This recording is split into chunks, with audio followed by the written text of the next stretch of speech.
Hey there, welcome to Broderos. Tonight, we've got hours of chilling horror stories combined with soothing rain sounds to help you relax and sleep.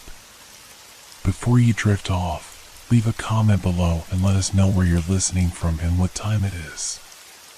And don't forget to hit that like button and subscribe right away. If you end up not enjoying it, you can always take it back later. Get cozy and let the fear take over. Have you ever stumbled upon something that made you question reality? I had no intention of spending my afternoon rummaging through the dusty chaos of the basement. The space beneath my grandparents' old house was a labyrinth of forgotten relics and abandoned memories, shrouded in cobwebs and stale air. I was there on a mundane mission to find an old box of tools my grandfather had mentioned before he passed. The smell of mildew clung to the damp walls, and the dim bulb hanging from the ceiling flickered weakly, casting shifting shadows that seemed to dance mockingly in the corners.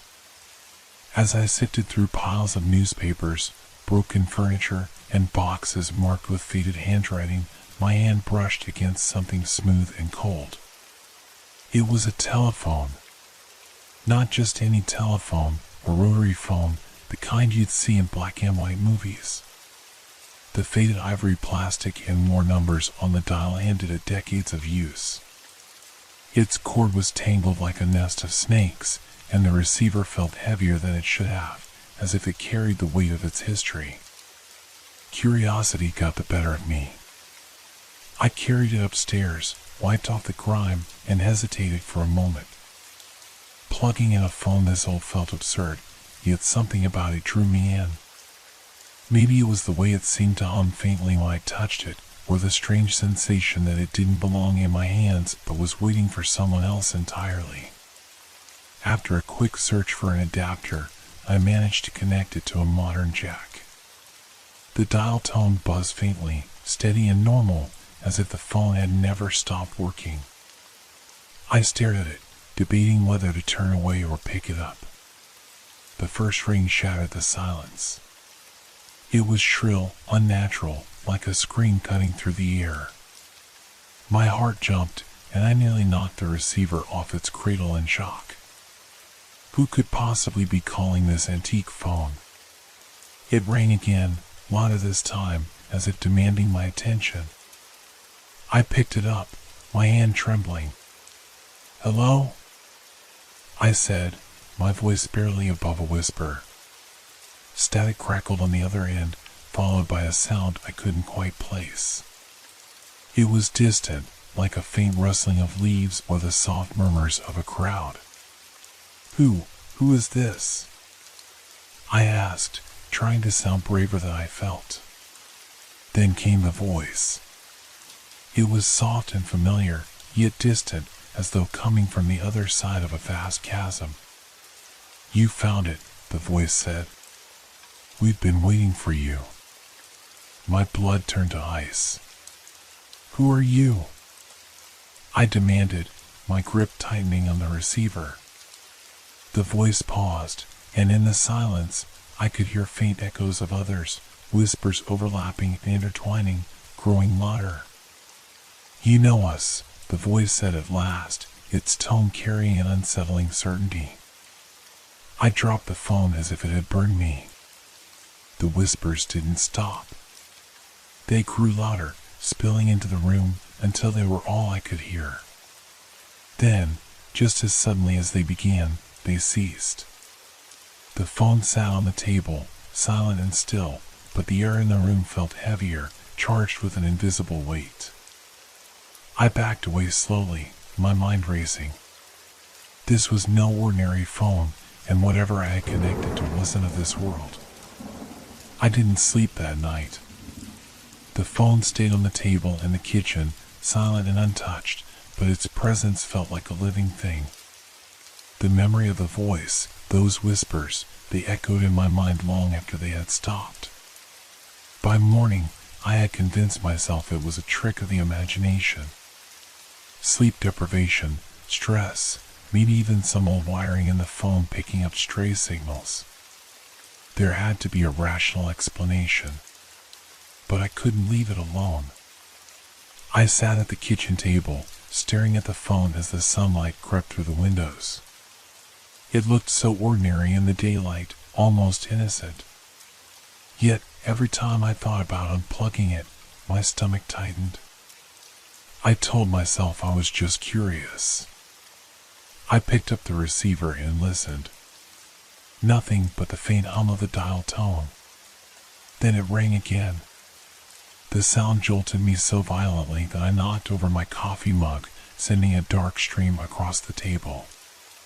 My heart pounded as the phone rang a second time, louder and more insistent. This time, I didn't hesitate. I grabbed the receiver and pressed it to my ear. "Hello?" The static returned, hissing and popping like distant thunder. My breath caught as a new voice broke through, a man's voice, deep and trembling. "You shouldn't have answered," he said. "What? Who is this?" My voice cracked. "You shouldn't have plugged it in," he continued, his words slow and deliberate. "It wasn't meant to be found." My throat tightened, but I forced the words out. "Who are you? How do you know about the phone?" The man didn't answer. Instead, the static gave way to a chilling silence, and then I heard something that made my blood run cold. A knock. It wasn't on my door. It wasn't even in the house. The knock came from the phone, from inside the line. 3 slow, deliberate knocks, as though someone on the other end was rapping on a wooden surface. "Stop this," I whispered, clutching the receiver. "What do you want from me?" The voice on the other end softened, almost pleading. "Don't let them in." The line went dead. I slammed the receiver back onto the cradle, my hands shaking so badly I could barely stand. The kitchen was silent again, but my ears rang with the echo of those knocks. For hours, I avoided the phone, pacing the house and checking every lock and window.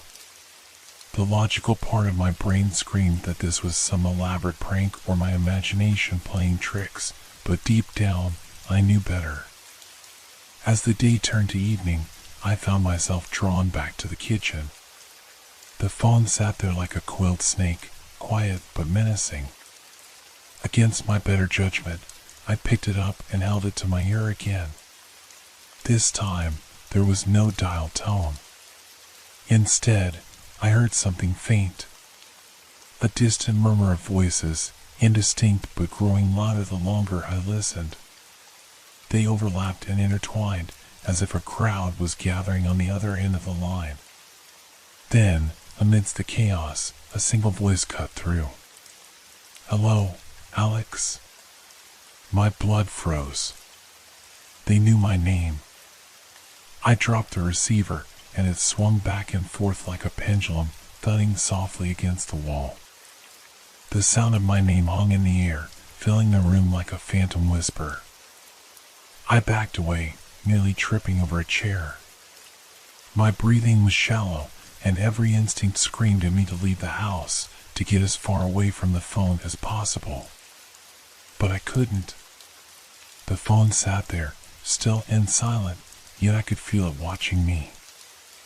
I swallowed hard, forcing myself to think. They knew my name. How? Who were they? The sun had set by now, and the dim kitchen light cast long shadows on the walls. I tried to convince myself that this was some elaborate hoax, but deep down, I knew the truth. This wasn't a prank. The phone rang again. I jumped, my heart hammering in my chest. It was louder this time, the sound sharp and grating, like nails on a chalkboard. My hand hovered over the receiver. I didn't want to answer, but I knew I had no choice. I had to understand what was happening. I lifted the receiver to my ear. "What do you want?" I demanded, my voice shaking. The static returned, crackling like a storm. Then, a different voice spoke. This one was soft, almost soothing, but there was something unnatural about it. Alex, it said, drawing out my name. You need to listen. Who are you? I asked, gripping the receiver tightly. We are what remains, the voice said cryptically. The ones left behind. Left behind where? I asked, frustration mixing with fear. The voice ignored my question. The phone is a door, Alex. You opened it. A door to what? To us. To them. The static grew louder, and for a moment, I thought I heard faint screams in the background. You mustn't answer again, the voice continued. Each call weakens the barrier. They will come through. Who are they? I whispered, dreading the answer. The voice paused, and in the silence, I felt a chill creep up my spine. The ones who knock, it said finally. I froze. The memory of the knocking sound from earlier sent a shiver down my back. What happens if they come through? I asked, my voice barely audible. The voice didn't answer directly. Instead, it said, leave the house, Alex. Destroy the phone. It's your only chance. Before I could respond, the line went dead. I stood there in stunned silence, clutching the receiver as if it were a lifeline. My mind raced. Leave the house? Destroy the phone? Was this voice trying to help me, or was it another part of whatever was happening? Then I heard it. A knock. It wasn't on the phone this time. It was coming from the front door. The knock came again, slow and deliberate.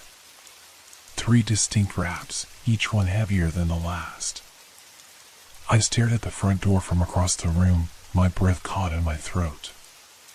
The house was deathly silent, and the only sound was the faint creak of the floorboards as I unconsciously shifted my weight.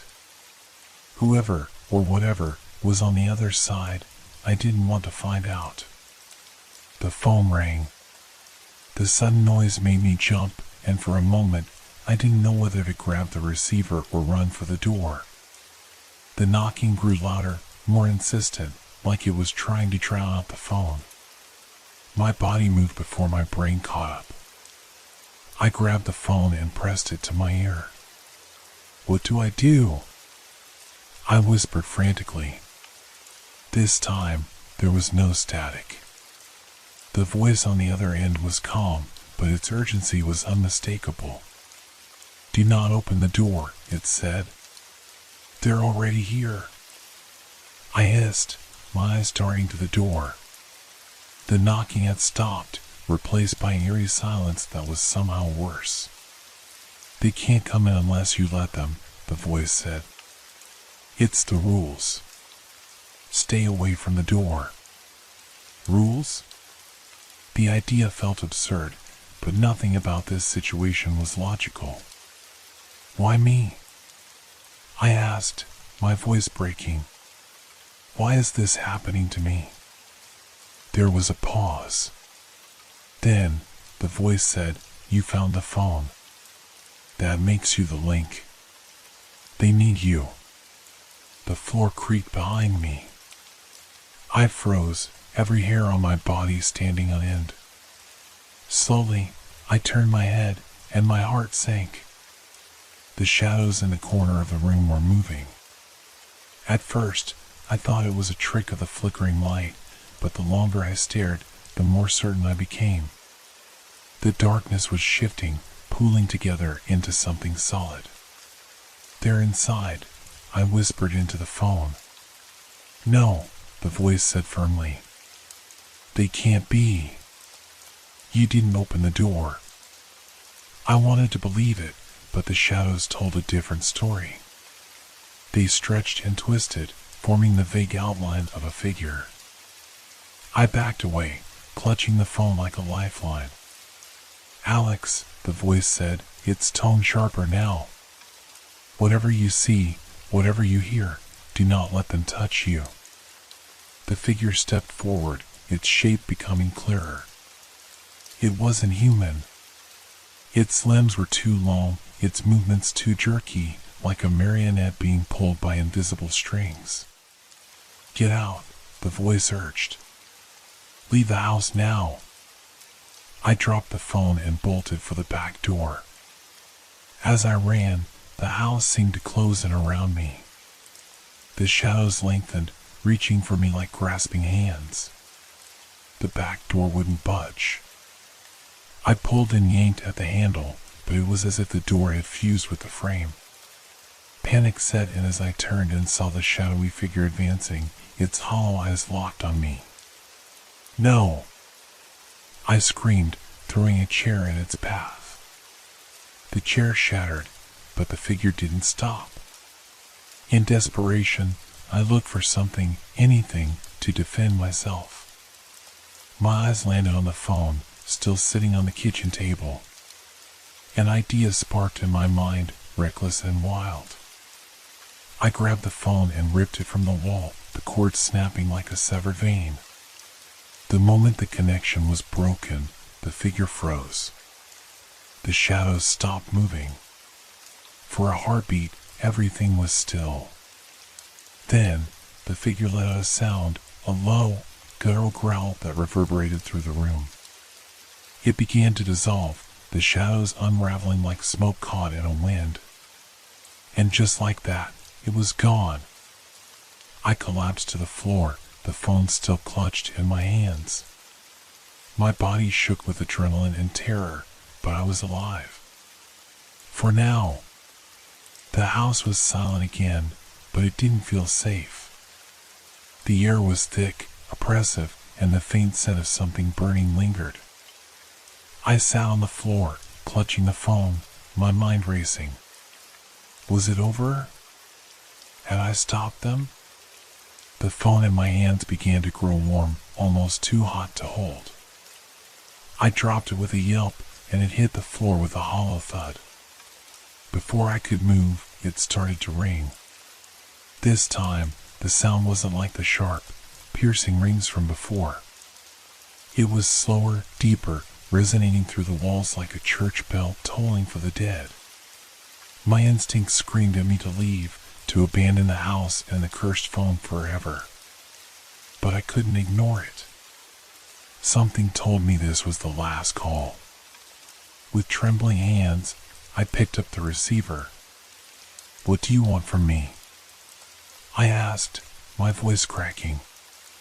There was no static, no murmurs or whispers. Just a single voice, low and calm, but brimming with malice.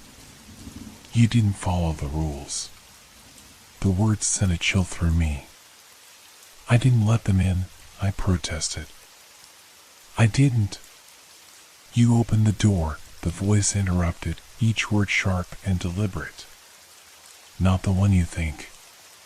When you answered, you welcomed them. I shook my head, gripping the receiver tightly.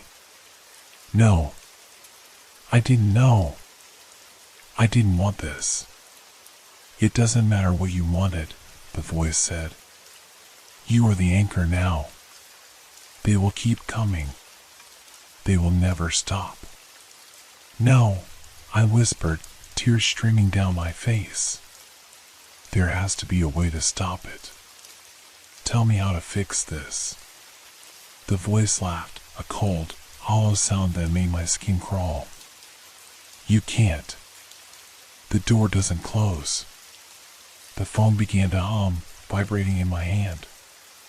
The sound grew louder, more piercing, until it felt like it was drilling into my skull. I screamed and dropped the receiver, but the noise didn't stop. It was coming from everywhere. The walls, the floor, the very air around me seemed to pulse with the sound. The shadows returned, creeping toward me from every corner of the room. I grabbed the phone again, desperate, and screamed into it, "Leave me alone. Take the phone, take whatever you want, Just let me go." The voice on the other end was quiet for a moment. Then it said, "You can't give it back. It's yours now." The shadows surged forward, and I felt the cold, inhuman touch of something brush against my arm. Pain shot through me, searing and icy at the same time. I fell to the ground, clutching my arm, and saw a dark mark spreading across my skin like ink in water. The phone rang again. I crawled to the table, barely able to move, and yanked open a drawer. My hand closed around a hammer, heavy and solid. Without thinking, I raised it and brought it down on the phone. The first blow cracked a plastic shell. The second shattered the receiver. The third silenced the ringing forever. The shadows froze. For a moment, the world seemed to hold its breath.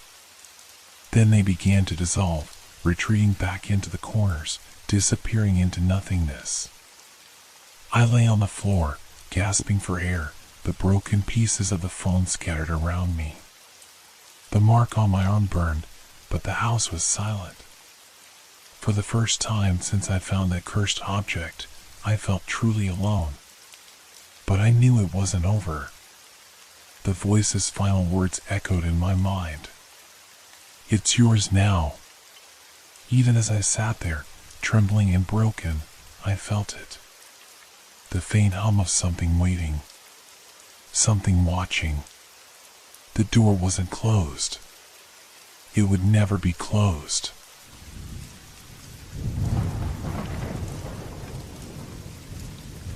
Have you ever looked into a mirror and felt like something was off?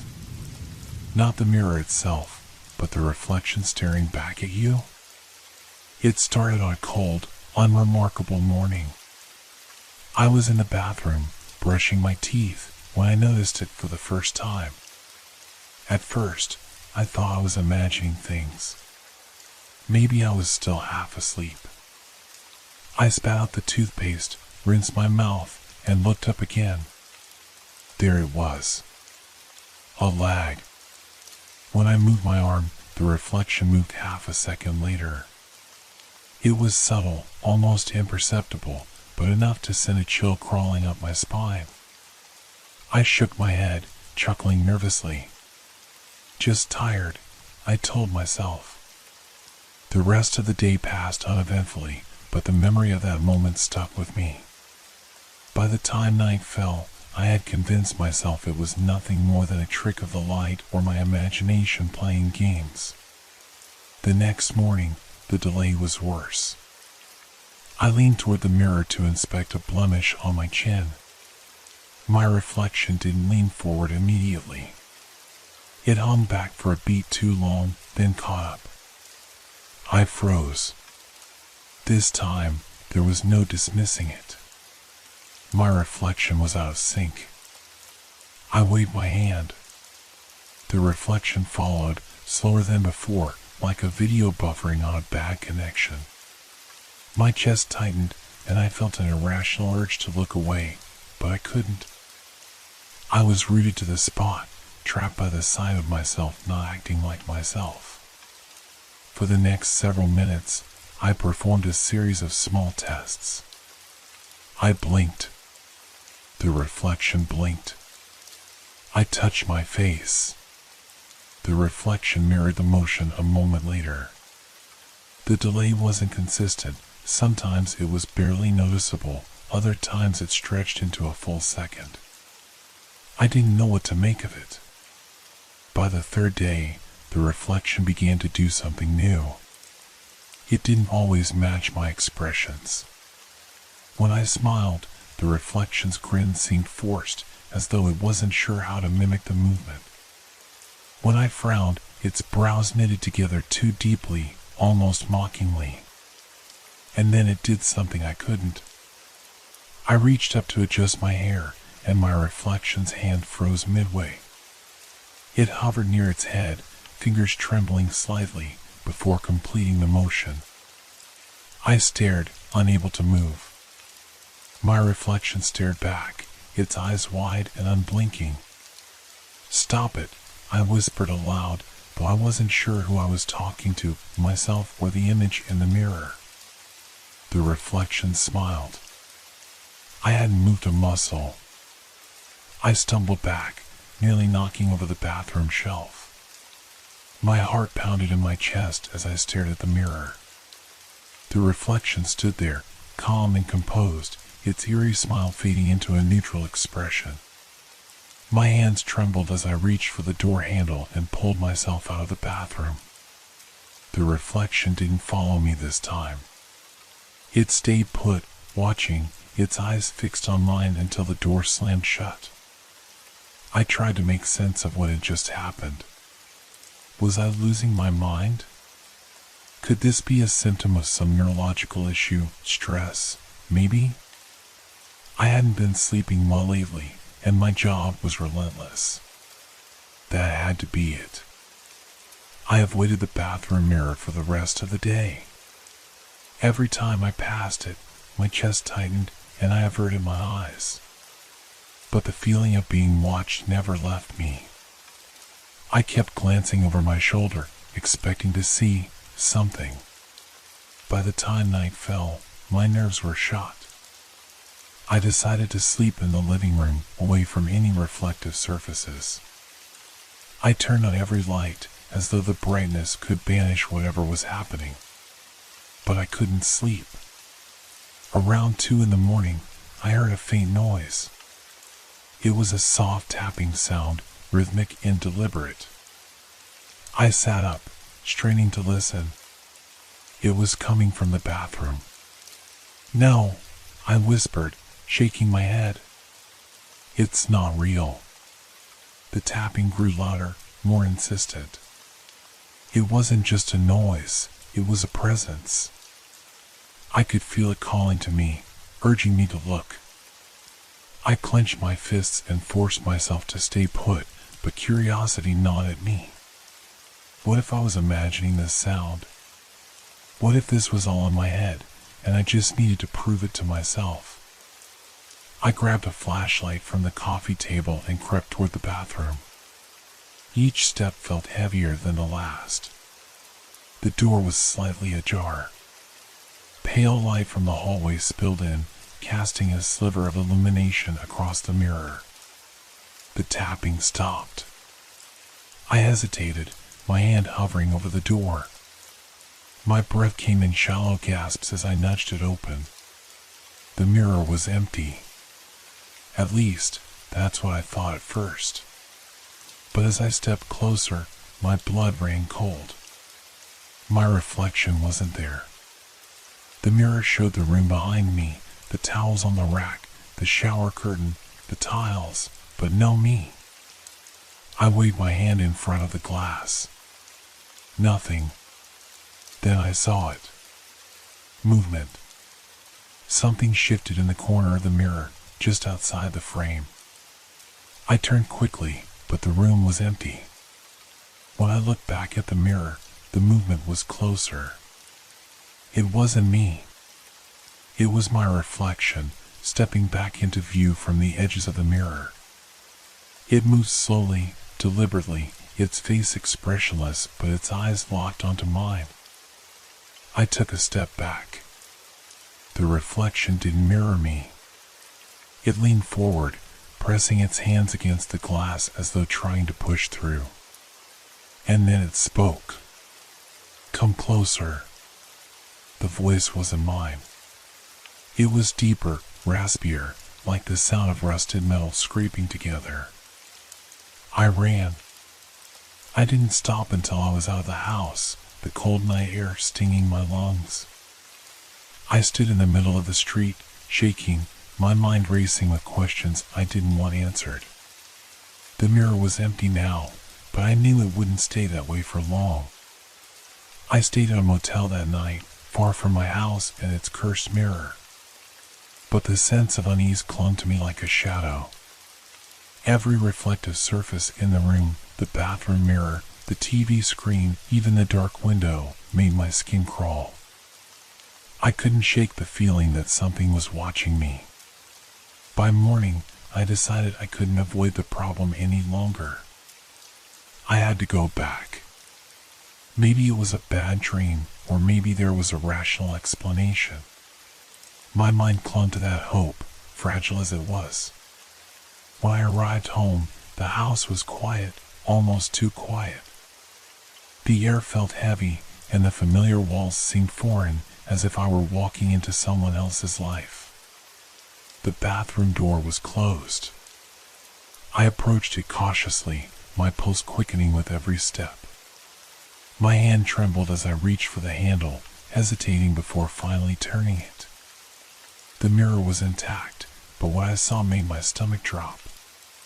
My reflection was already there, staring at me. It wasn't mirroring my movements. It stood perfectly still, its face twisted into an expression of cold disdain. "What do you want?" I asked, my voice barely above a whisper. The reflection tilted its head, studying me like I was the one trapped in the glass. Then it spoke, its voice low and mocking. "You took too long." My chest tightened. Too long for what? To notice. It smiled, a slow, deliberate grin that sent a shiver down my spine. "You don't belong here anymore." I stumbled back, shaking my head. "This is my house. My life." The reflection stepped closer to the glass, its movements fluid but unnatural. "Not anymore," it said.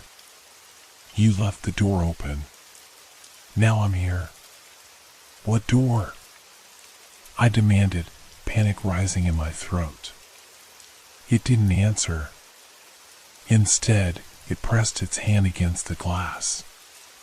A spiderweb of cracks spread across the surface, and I heard the faint sound of glass groaning under pressure. "Stop!" I shouted, but the reflection didn't listen. It leaned in closer, its features darkening, becoming less like mine and more like something else. Its eyes were hollow, its skin pale and cracked like porcelain. "You let me in," it said, its voice a sinister echo of my own. "And now, I'm taking your place." The cracks deepened, and with a deafening shatter, the mirror exploded outward. I shielded my face as shards of glass rained down around me. When I opened my eyes, the mirror was gone. In its place was an empty frame, the wall behind it bare and unremarkable. But the reflection, it wasn't gone. It was standing in the bathroom with me, no longer confined to the glass. I froze, my mind racing for an explanation, a way out. But before I could move, the reflection lunged forward, grabbing me by the wrist. Its grip was cold and unyielding, and the sensation of its touch was wrong, like ice wrapped in silk.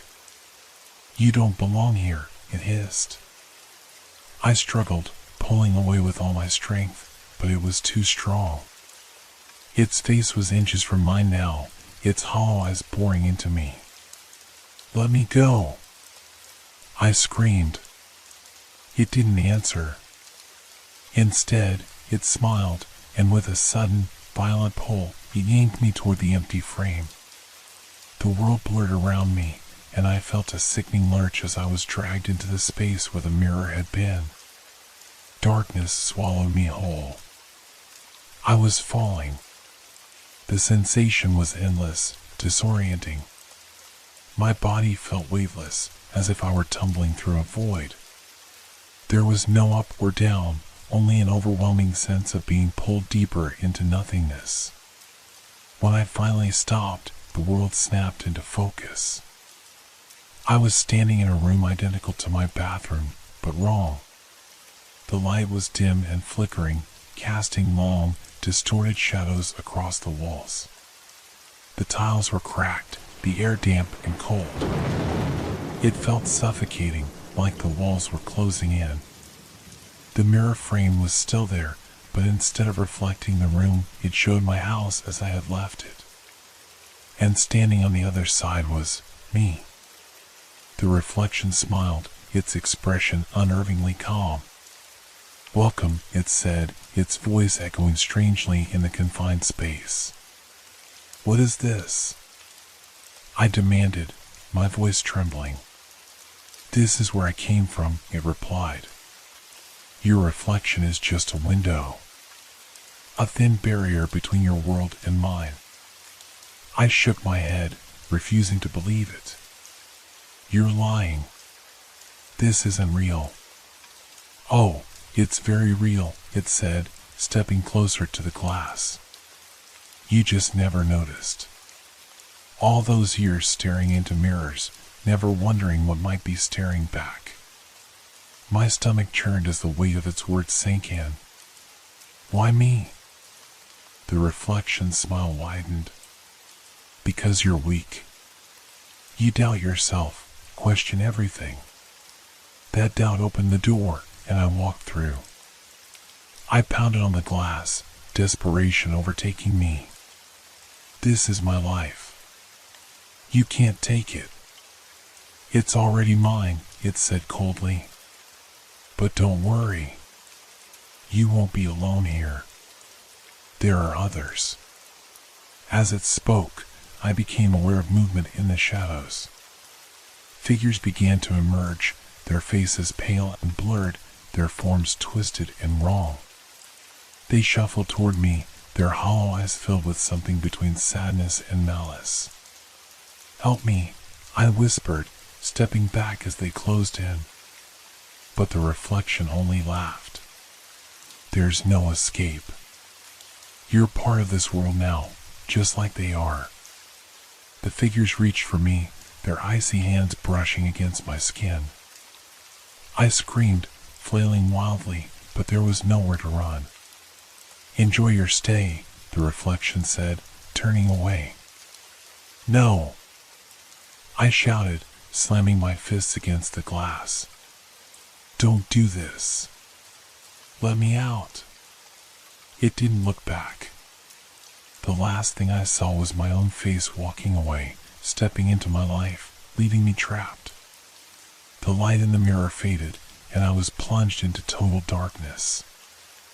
I woke up to a muffled sound, like a distant hum, barely audible, but it was enough to pull me out of the darkness.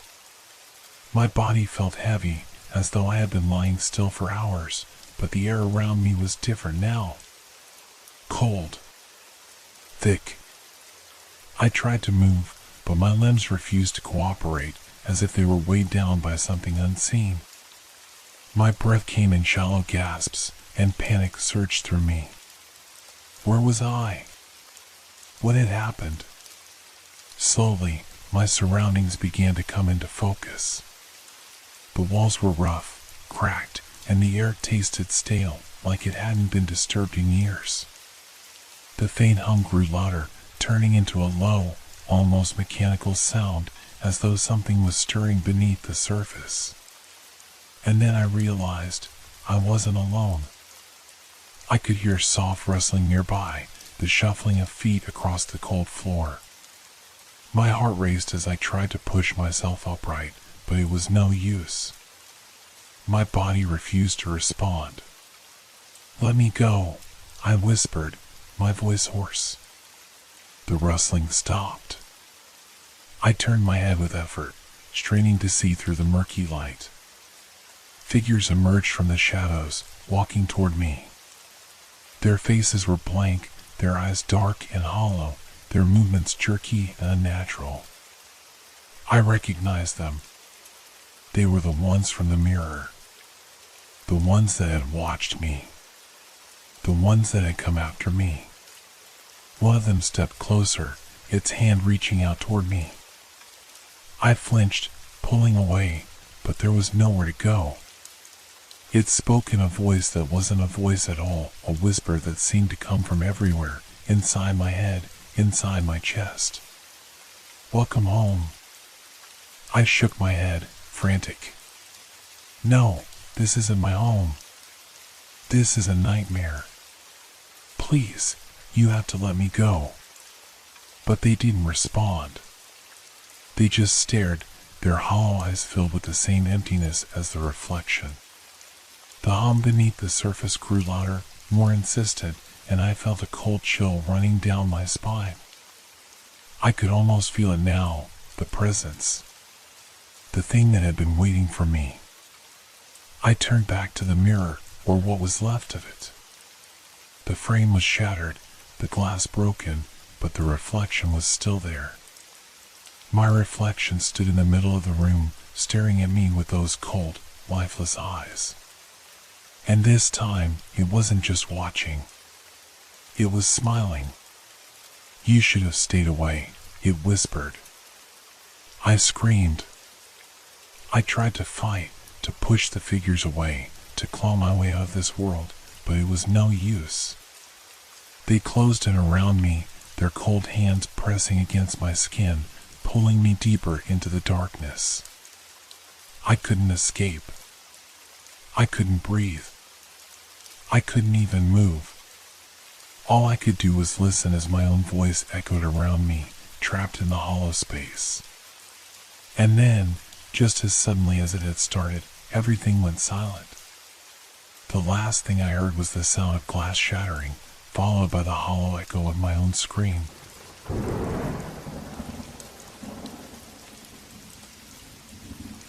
Have you ever felt like you're not alone, even when there's no one else around? That strange sensation that the walls are watching you, the floor's listening to every step, and the air itself is holding its breath? That's how I began to feel in my apartment. At first, it was just a small thing, something I tried to ignore. I moved into the place a few months ago, after my old apartment became unbearable. The pipes were old, the walls thin, and there were noises at night that kept me awake. So, when I found this new apartment, I thought I was in the clear. The first few days were quiet, peaceful even. But then, things started to change. I remember it clearly. I was sitting on the couch, reading a book. The apartment was silent, except for the faint hum of the refrigerator. Then, I heard it. A soft sound, like breathing. At first, I thought it was just the house settling, the kind of noise every building makes. But it wasn't the pipes. It wasn't the air ducts. It was deeper. It came from the walls themselves. I didn't pay much attention to it at first. I told myself I was just hearing things, that it was nothing more than the natural creaks and groans of an old building. But every day, the sound grew stronger. It became more distinct. The walls, they were breathing. It wasn't just the walls either. The floor beneath my feet began to feel strange. At night, when I would lie in bed, I could feel the subtle pulse of the apartment. It was as if the entire space was alive, as if the apartment was somehow reacting to me. I told myself it was my imagination, but the more I tried to ignore it, the more intense the sensation became. I'd hear footsteps in the hallway when no one was there. I'd wake up to find objects out of place, as if something had been moving around while I was asleep. It was one evening when everything changed. I was getting ready for bed, brushing my teeth in the bathroom. I heard it again, the breathing. It was louder now, like a steady rhythm. Almost as if the apartment was exhaling and inhaling, mirroring my every movement. I turned, half expecting to see something. But the bathroom was empty. Then I heard it, a soft shuffling sound, like something dragging itself across the floor. My heart skipped a beat. I rushed out of the bathroom and into the living room. The air felt thick, like the entire apartment was holding its breath. I turned on every light, hoping it would help, but the feeling only grew stronger. The walls seemed to close in around me.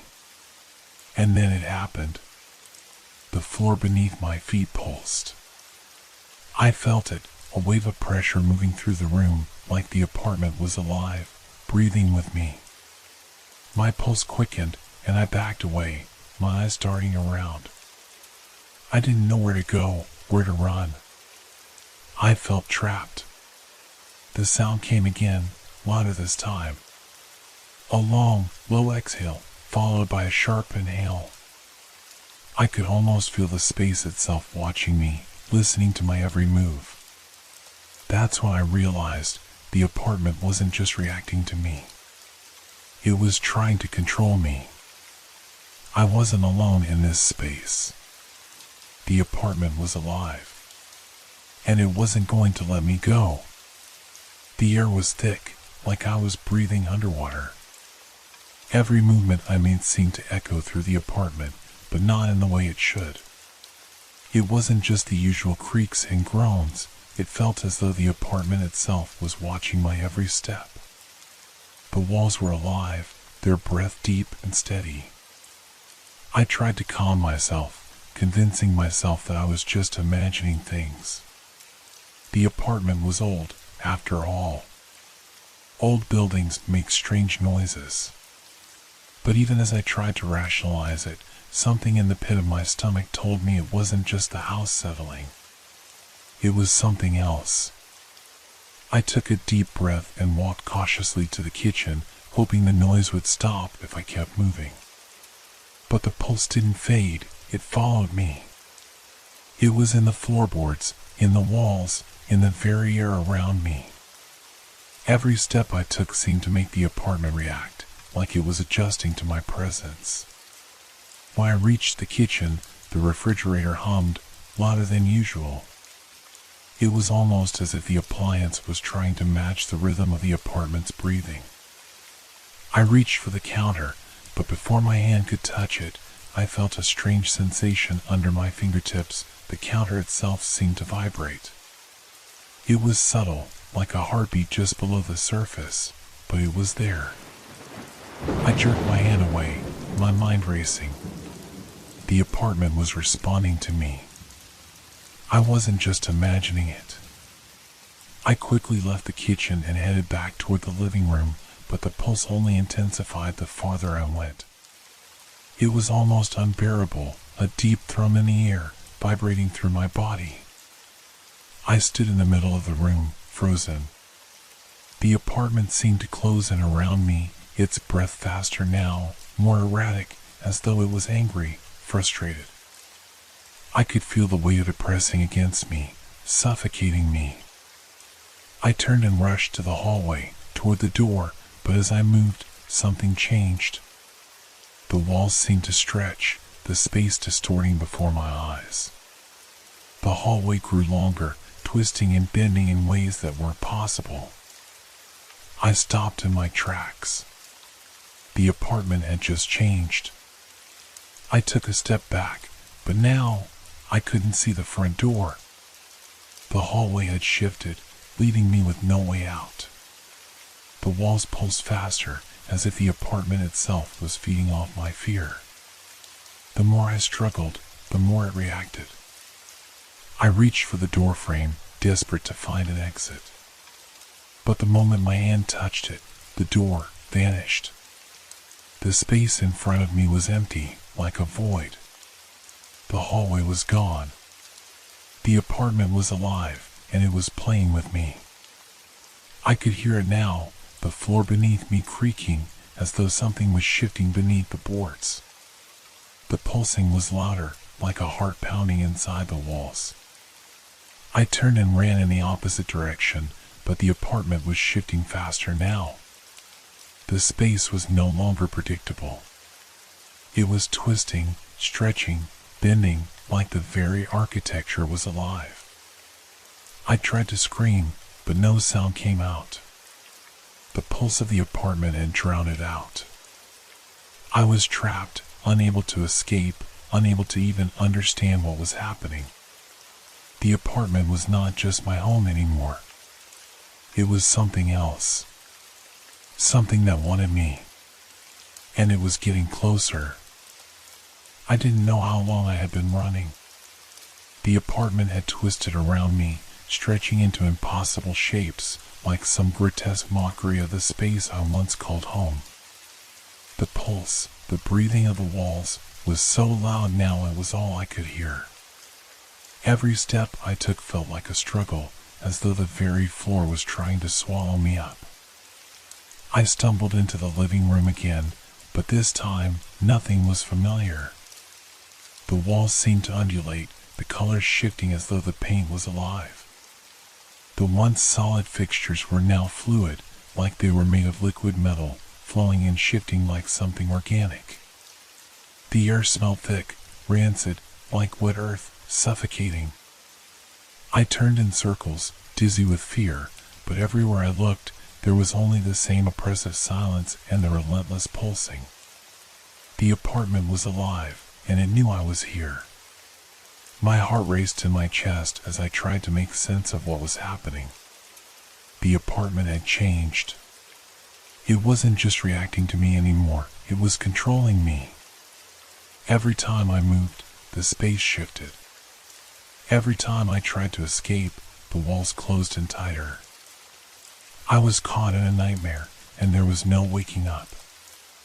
I rushed to the windows, desperate for some sign of the outside world. I threw the curtains open, only to be met with nothing. The windows had disappeared. The view I had once taken for granted was gone, replaced by an expanse of blackness. The apartment was becoming more than just a structure. It was a living thing, and it was hungry. I backed away from the empty window frame, my breath ragged, my hands trembling. Panic clawed at my chest, but I couldn't let it overtake me. I had to find a way out. But then, something happened. The pulse, the breathing, stopped. The apartment was silent. For a moment, I thought it was over. Maybe I had escaped. Maybe it had lost interest. But the silence was not a relief. It was a trap. The air grew thick again, almost suffocating, as though the walls were holding their breath, waiting for me to make a move. I froze. And then, I heard it. A sound, faint at first, coming from the floor beneath me. A soft scraping, like nails dragging across wood. It grew louder, closer. I stepped back, my body stiff with terror. The sound stopped suddenly. And then, a whisper. "Don't leave." It was low, almost imperceptible, like a voice in my head. But it was coming from the walls. I spun around, my heart pounding in my ears, searching for the source of the voice. But there was nothing. The room was empty, the air oppressive and still. "Don't leave," the voice repeated, louder now. "You belong here." I stumbled backward, my legs weak, my mind reeling. The walls were alive. The floor was alive. The apartment was alive, and it wasn't going to let me go. It was closing in on me, slowly, like a predator stalking its prey. I rushed to the door again, but when I touched the handle, it didn't turn. It felt like the door itself was resisting me, like it was breathing. I screamed, pulling at the door with all my strength, but it was no use. The apartment had won. I was trapped. And now, it was coming for me. I couldn't breathe. The walls were pulsating faster now, like a heartbeat that was no longer mine. Every inch of the apartment felt like it was closing in, inch by inch, as if the space itself was alive, aware, and hungry. The whispering was growing louder, more insistent, echoing through every corner, through the walls, the floor, the ceiling. It was everywhere. "Stay with me," the voice hummed, the words no longer just a whisper but a low murmur, vibrating through the very air. "You are mine. You belong here." I felt a surge of panic and desperation claw at my chest. I was suffocating. The walls were moving closer, inch by inch, like they were closing in around me. I had to get out. I turned and ran again, my mind a chaotic blur of fear. But no matter where I went, no matter how many steps I took, the apartment kept shifting, changing, twisting into impossible angles. The hallway grew longer and narrower. The room stretched and shrank like an endless maze that had no exit. I had no idea where I was anymore. Every time I tried to escape, the apartment changed to block me. I was losing myself. I could feel it. The more I tried to resist, the more I felt myself slipping away. It was as if the apartment was erasing me, piece by piece, making me part of it.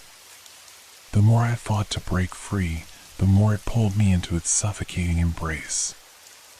I tried to scream, but no sound came out. My breath was shallow, my chest tight. I couldn't see clearly anymore. Everything was a blur, as though the apartment itself was distorting my vision. Then, I felt it. A touch. A cold, clammy hand on my shoulder. I spun around, my heart in my throat. But there was no one there. Just the air, thick and heavy with the pulse of the apartment. The touch lingered, like an echo of something that wasn't quite real. I backed away, but the floor beneath me gave way. I fell, my body crashing to the ground with a sickening thud. For a moment, everything was dark. When I opened my eyes again, I was in a different place. I had no idea where I was anymore. The apartment had completely changed, and I couldn't recognize anything. The walls were now black, twisted, pulsating with an unnatural glow. The air was thick, suffocating, and the pulse of the space was all I could hear. I stumbled to my feet, my body aching. The temperature had dropped, the air was cold and heavy, and I could feel the oppressive weight of the apartment pressing down on me. I was trapped in a living nightmare, and there was no way out. The walls loomed over me, towering and threatening. The air was alive, electric with tension. I could feel it watching me, feeling me, waiting for me to make my next move. And then I heard it again, the voice. Stay with me. This time, the words were not a whisper but a command. I could feel the apartment's desire for me, a desperate, consuming need. I tried to run, but the floor beneath me seemed to shift, to stretch, to fold in on itself. My legs felt weak, my mind reeling. The apartment was alive, and it was becoming my prison. The walls closed in, moving so fast now that I could barely keep up. They were closing in on me, inch by inch, and I realized then that I wasn't just trapped in this apartment. I was becoming part of it. I was being consumed. I tried to scream, but the sound was swallowed by the oppressive silence. The apartment was inhaling, pulling me in, and I knew, deep down, that I had no way out. There was nothing left but the pulsing, the breath of the walls, and the cold, suffocating darkness. And then, the pulse stopped. For a moment, everything was still. The air was empty, like the apartment had taken its last breath. I waited. And then, the floor beneath me cracked.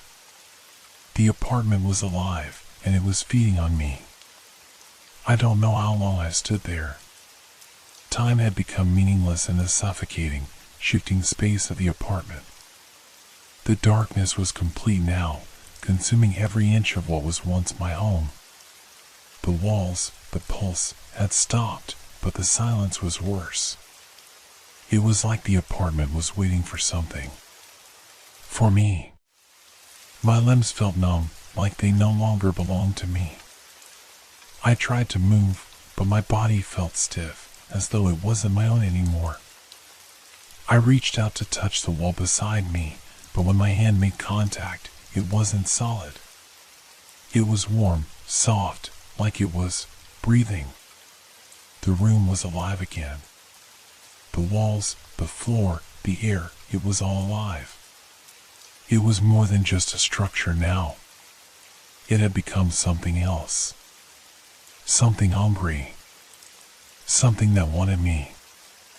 I staggered back, my heart pounding in my chest, but there was nowhere to go. No escape. The apartment had become a living, breathing thing, and I was its prey. The walls pressed in, the floor pulsed beneath me, the air thick and suffocating. A low, guttural sound echoed through the room, like a deep exhale, a sigh of satisfaction. The apartment was feeding, and I was becoming part of it. The floor shifted under my feet, and suddenly I felt my body being pulled downward. I struggled, but it was no use. My legs felt heavy, my movements slow and uncoordinated. The walls, the very air, were pulling me closer, dragging me into the dark heart of the apartment. The floor opened up beneath me, and I fell. It wasn't just a fall.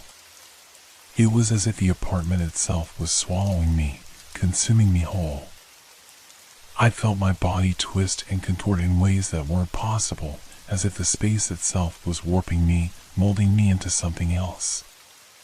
And then, I felt it. The walls were no longer just walls. They were fingers, long and cold, wrapping around me, pressing me into the space. The pulse of the apartment had become my heartbeat. The breath of the walls had become my breath. I was inside it, part of it, consumed by it. I tried to scream, but there was no sound. I was no longer capable of sound. No longer capable of being anything but what the apartment had made me. And then, I understood. I wasn't the first. The walls around me, the floor beneath me, were filled with memories, whispers of the people who had come before me. Faces that I couldn't see, voices that I couldn't hear, but they were there. I could feel them, trapped just like me, swallowed by the apartment, lost in its never-ending hunger.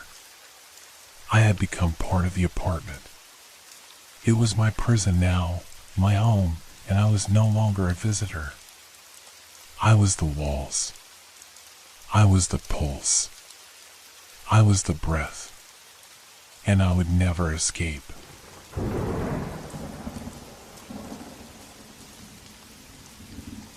Have you ever found something in the most unexpected place?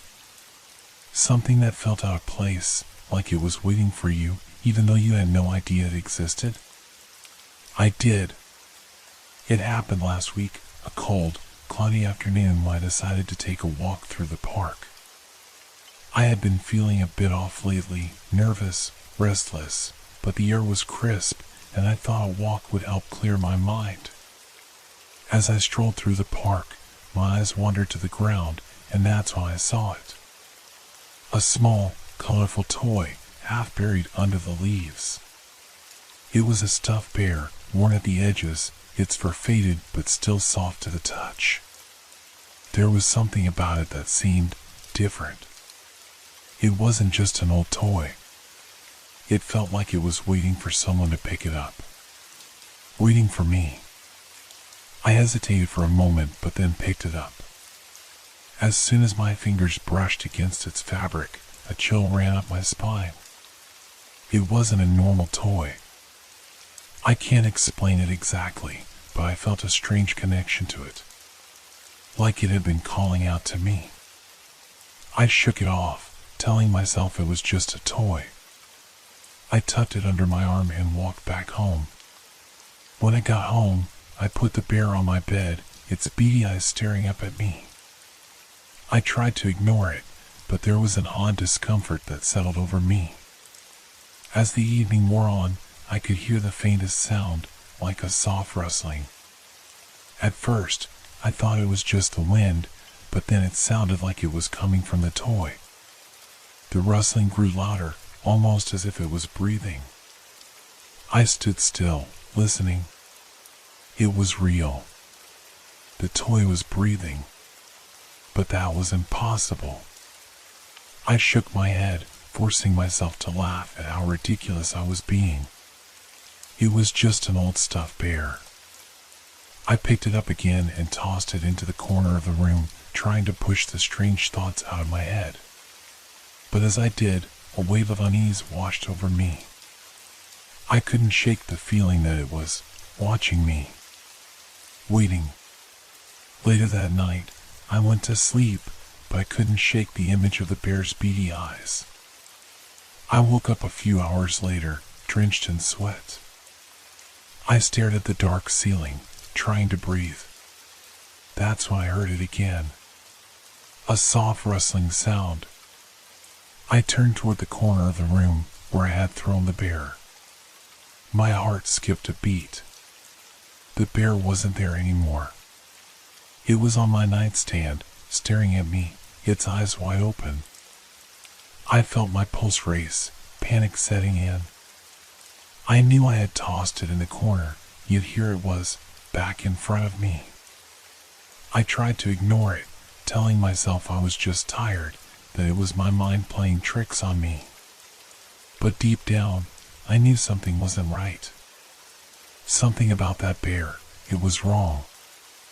I got up, grabbed it, and tossed it out of the window. I didn't care where it landed, I just wanted it gone. I shut the window, locked the door, and lay back down. But as I closed my eyes, I heard the faintest rustle again. This time, it was closer, right by my bed. I opened my eyes, and there it was, the bear, sitting on my pillow. I froze. It wasn't possible. I had thrown it away. I couldn't breathe. My heart hammered in my chest as the realization hit me. The toy wasn't just a toy. It was something else. Something that wanted to stay with me. Something that wouldn't let me go. I spent the entire night wide awake, staring at the stuffed bear on my pillow. I don't know how, but it was there. No noise, no movement. It was just there. But it wasn't the same. It felt different now. Its beady eyes seemed darker, almost menacing. The soft rustling was gone, but an unbearable weight filled the room, suffocating the air. I had to get rid of it.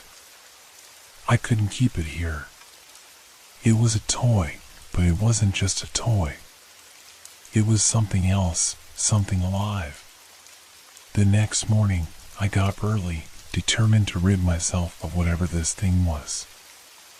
I grabbed the bear and went outside. I walked to the park, where I had found it, and tossed it into the bushes as far as I could. I watched it disappear into the greenery, feeling a fleeting sense of relief. That afternoon, I tried to go about my day, but every part of me was on edge.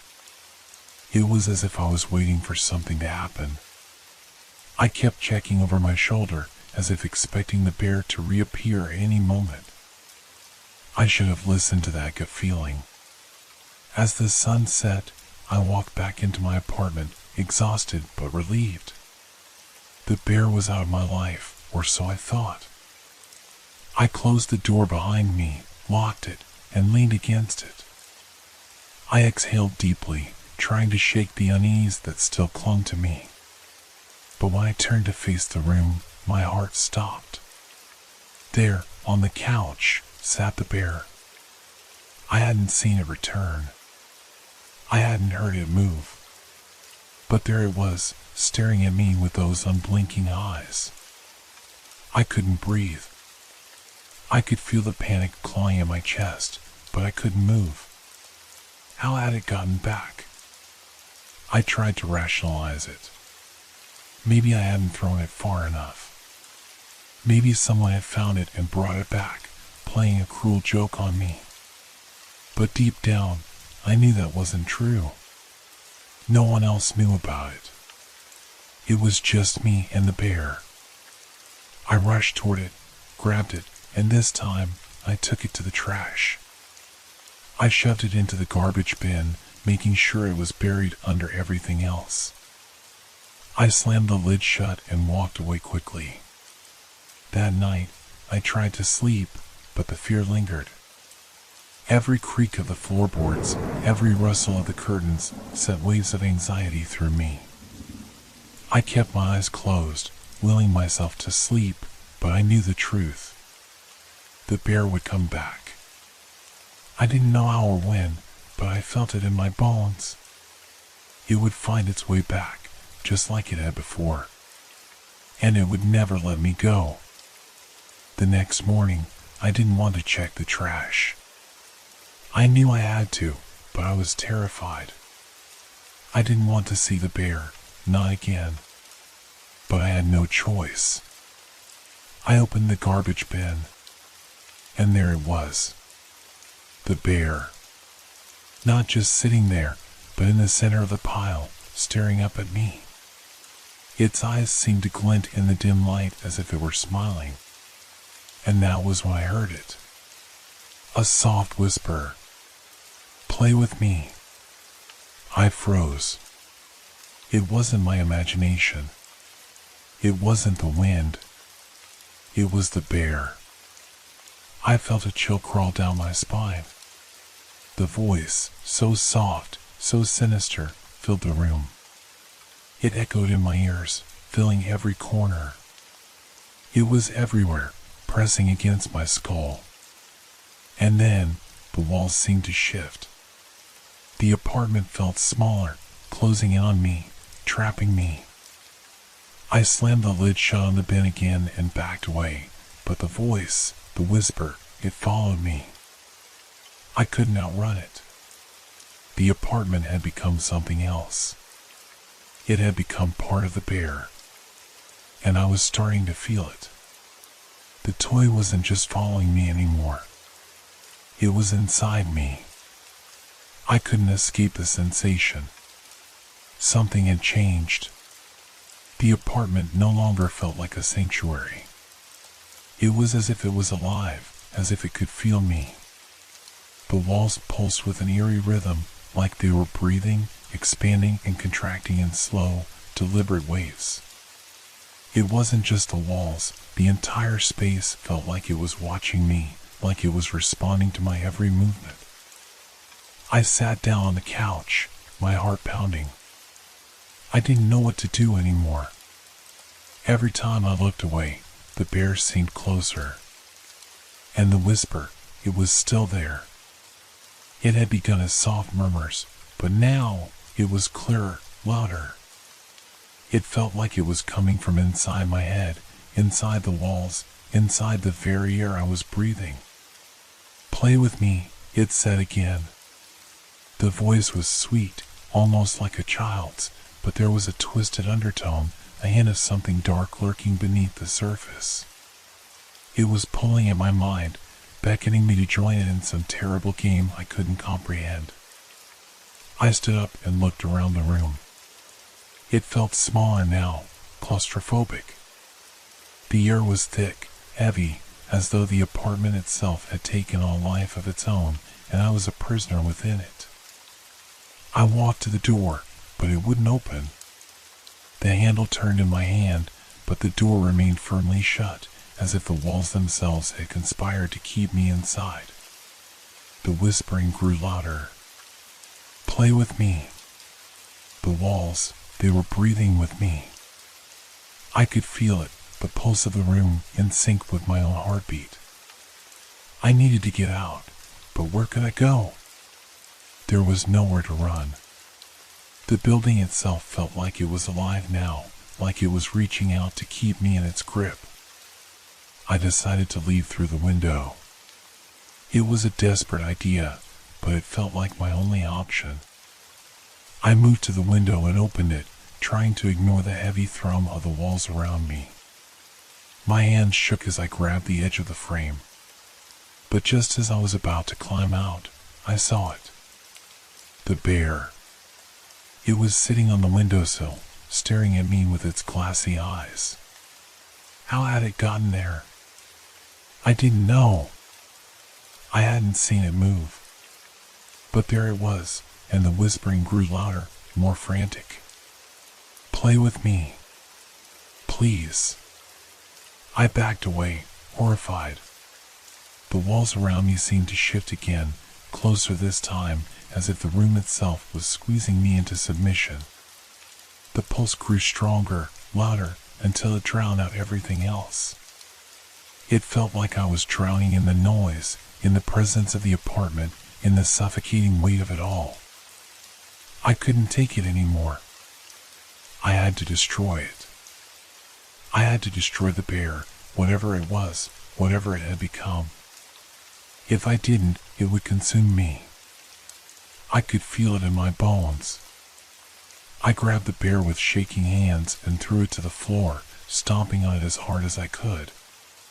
But it didn't break. It didn't tear.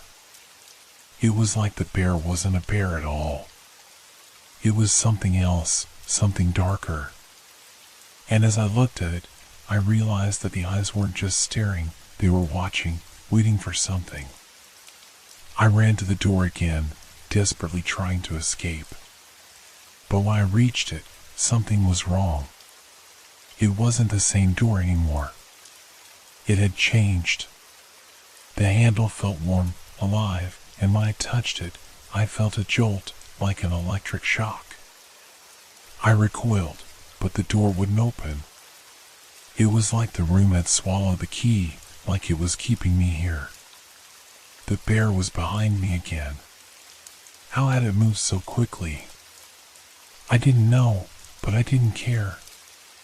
It was just there, always there, its eyes gleaming with that unnatural light. I heard another whisper. This time, it was clear. "Stay, forever." And then, the walls breathed again. They closed in on me. The apartment wasn't just a building anymore, it was a living, breathing thing. And I was its prisoner. There was no escape. In the distance, I heard a soft giggle, like the sound of a child playing, and the bear was laughing too. I didn't know how much time had passed since I had last heard the giggling. The room had shifted, somehow, as though the very architecture had rearranged itself. It felt like I was standing in a distorted version of my apartment, where every corner felt wrong, every shadow too deep. The bear wasn't just a toy anymore, it was something else, something more. It sat motionless in the corner, but I could feel its presence, like it was alive, watching me, waiting. My breaths came shallow, my heart racing, each beat echoing in the room like a drum. The air was thick with tension, heavy with the oppressive feeling that something terrible was about to happen. I glanced around, looking for an escape, but there were no doors. No windows. The apartment felt like a labyrinth now, a maze that twisted and turned in impossible ways. The walls closed in on me, the pulse of their breathing growing louder, more insistent. It was suffocating. Then, the whisper came again, softer this time, but no less menacing. "Play with me." The voice seemed to come from every direction, inside my mind and outside, as if the apartment itself had become a part of me, part of my very thoughts. I could hear my own pulse, like a drumbeat that matched the rhythm of the walls. I tried to scream, but no sound came. My throat was dry, and the air seemed to tighten around me, choking me. My vision blurred, the walls closing in, the bear's eyes glinting with malevolent intent.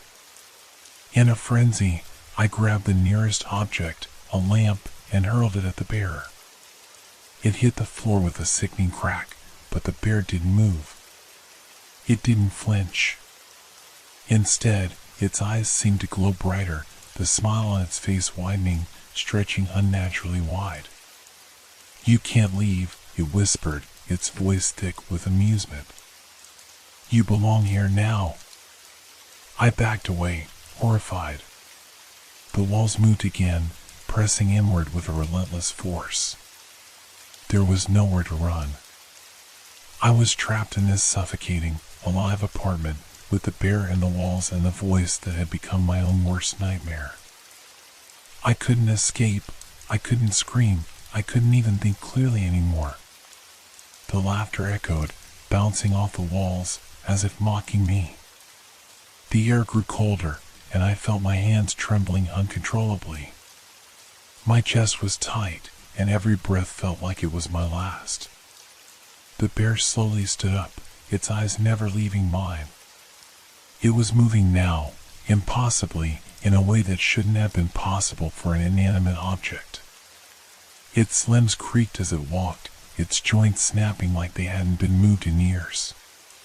The smile stretched even further, distorting its face beyond recognition. "It's time to play," it said. I stumbled backward, desperately searching for a way out. But the room shifted again. The door had returned, but it was no longer the door I had known. It was something else, something twisted.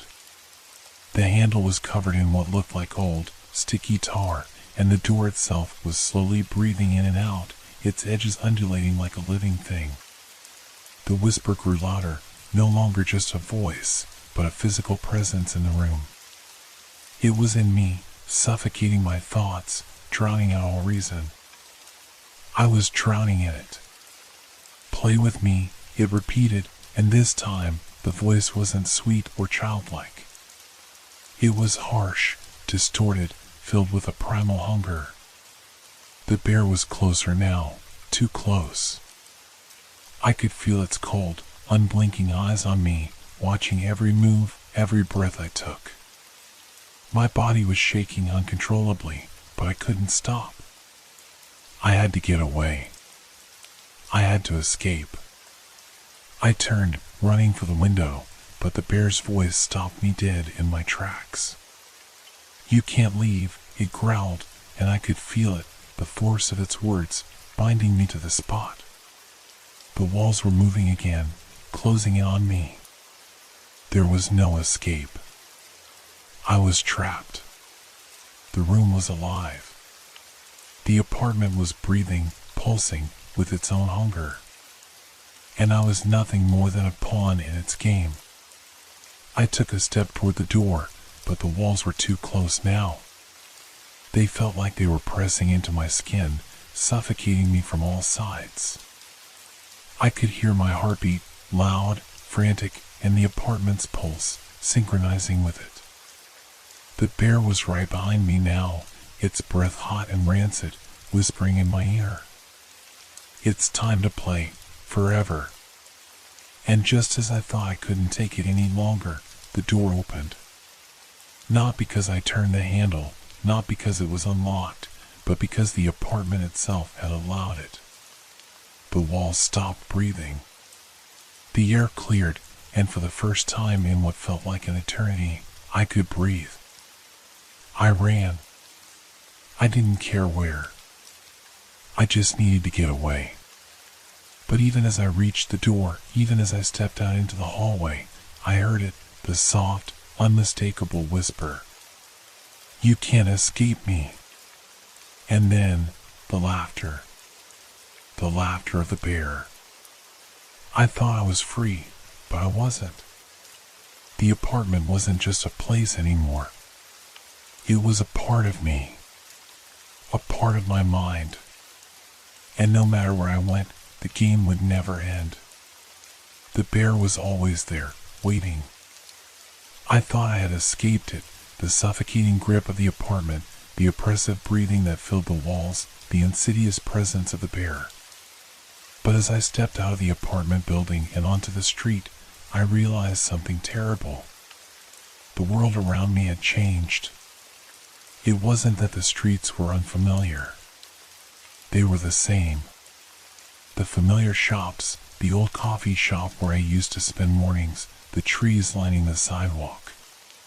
But something was wrong.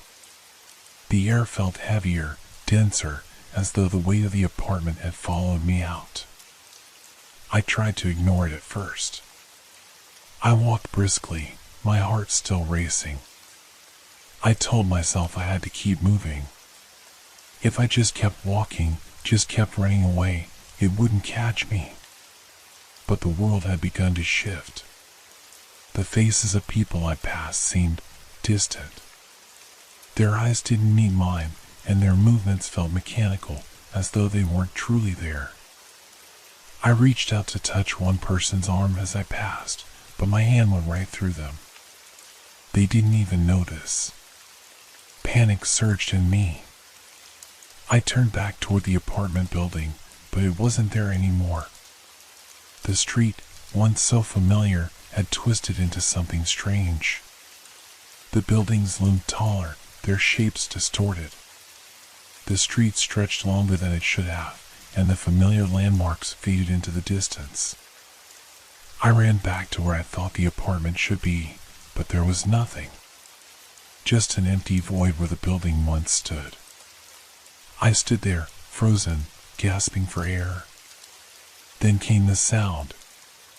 A faint whisper at first, like the soft rustle of wind, but growing louder with each passing second. I turned around slowly, dread crawling up my spine. There it was. The bear. It was standing at the edge of the street, its twisted smile gleaming in the dim light. The same lifeless eyes, the same unnerving stillness. The laughter echoed through the street, reverberating off the empty buildings. It was as if the entire world was laughing with it, mocking me. "You can't escape. Play with me," it hissed, its voice like ice scraping against metal. I ran again, my legs screaming with exhaustion. I didn't know where I was going anymore. I didn't care. All that mattered was getting away from that bear, from the twisted world that had swallowed me whole. But no matter how fast I ran, the world kept shifting. The ground under my feet felt unstable, as though it was alive, moving, changing beneath me. The bear's laughter followed me, growing louder with each step. It was as though it had always been a part of me, a shadow that would never leave. I reached an intersection, unsure of where to go next. The streets ahead seemed to stretch endlessly into a horizon that didn't look real. The bear was closer now, its breath hot on my neck. And then, for the first time, I saw something that wasn't the bear. At the corner of my vision, I spotted a child. A little girl, standing in the middle of the road, her back to me. She was holding something small and worn, her hands gripping it tightly. I approached her slowly, unsure of what I was seeing. She didn't move, didn't even acknowledge my presence. But the closer I got, the more I could make out what she was holding. It was a stuffed bear. My bear. I froze. The bear had never left me. It had simply found me, wherever I went. The girl slowly turned her head, her eyes vacant, empty like those of the bear. Her smile mirrored its, too wide, too unnerving. She spoke, her voice hollow, echoing in my mind. "Play with me forever." The street stretched even farther, the buildings closing in like walls, the road beneath me pulsing with life. The world was no longer real, it was a dream, or perhaps a nightmare, from which there was no waking. I tried to scream, to break free, but my voice was lost in the cacophony of laughter. The bear's laugh, the girl's laugh, the world's laugh. It all blended together, filling my head, drowning me in an endless loop of torment. There was no escape.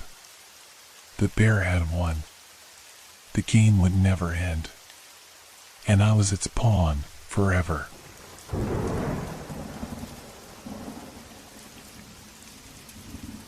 Have you ever felt like time itself was playing tricks on you? It started innocently enough, just a simple oddity. My clock, a small, old-fashioned thing that had sat on my kitchen counter for years, began showing the wrong time. I noticed it one evening while I was preparing dinner, checking the clock as I stirred the pot.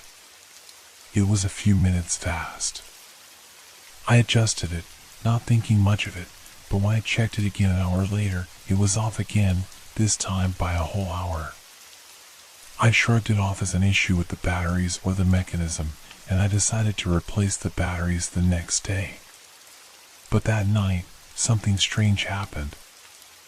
I was sitting on the couch, reading a book, when I heard a soft clicking sound. I glanced at the clock, and to my surprise, it wasn't showing the time I had just set. It was moving backward, an hour at first, then a minute, then a second. The hands spun wildly, out of control. And then, it stopped. The house seemed to hold its breath for a moment. The usual sounds of the world outside, the hum of the refrigerator, the faint traffic noise drifting through the windows, they all ceased. It felt as though time had, for a brief second, paused entirely.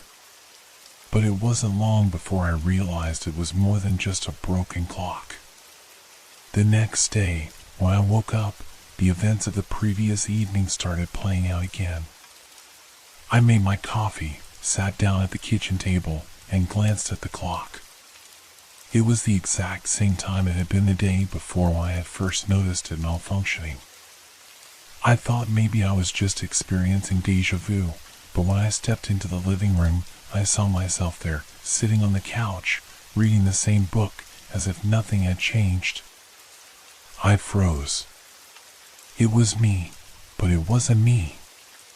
The version of myself didn't acknowledge my presence. It was as if I was watching a rerun of my own life, replaying the same moments again and again. And then I heard it, the faint ticking of the clock again. The sound that started it all. This wasn't just a glitch in time. I had somehow stepped into a loop, a broken loop, where the same actions repeated over and over. I tried to leave, to break the cycle, but as I moved through the house, things began to change. The space felt smaller, suffocating. The walls seemed to close in on me, as though they were shifting, rearranging themselves to trap me. And then, as I turned the corner to the hallway, I heard the sound of footsteps behind me. I spun around, but there was no one there. I walked faster, panic rising, but the footsteps grew louder, closer. I felt them, not just in the air, but beneath the floor, in the walls themselves. The house was breathing. The very structure of it was alive, pulsing with some malevolent force. And then, for a moment, the time loop broke. The clock stopped ticking altogether, and everything around me went silent.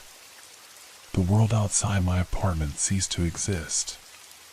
There was no noise, no movement. I was alone, but not in the way you'd think. The air grew thick with tension, as though I were trapped inside some kind of twisted experiment. The house wasn't just trapping me. It was experimenting with me, tinkering with time and my reality.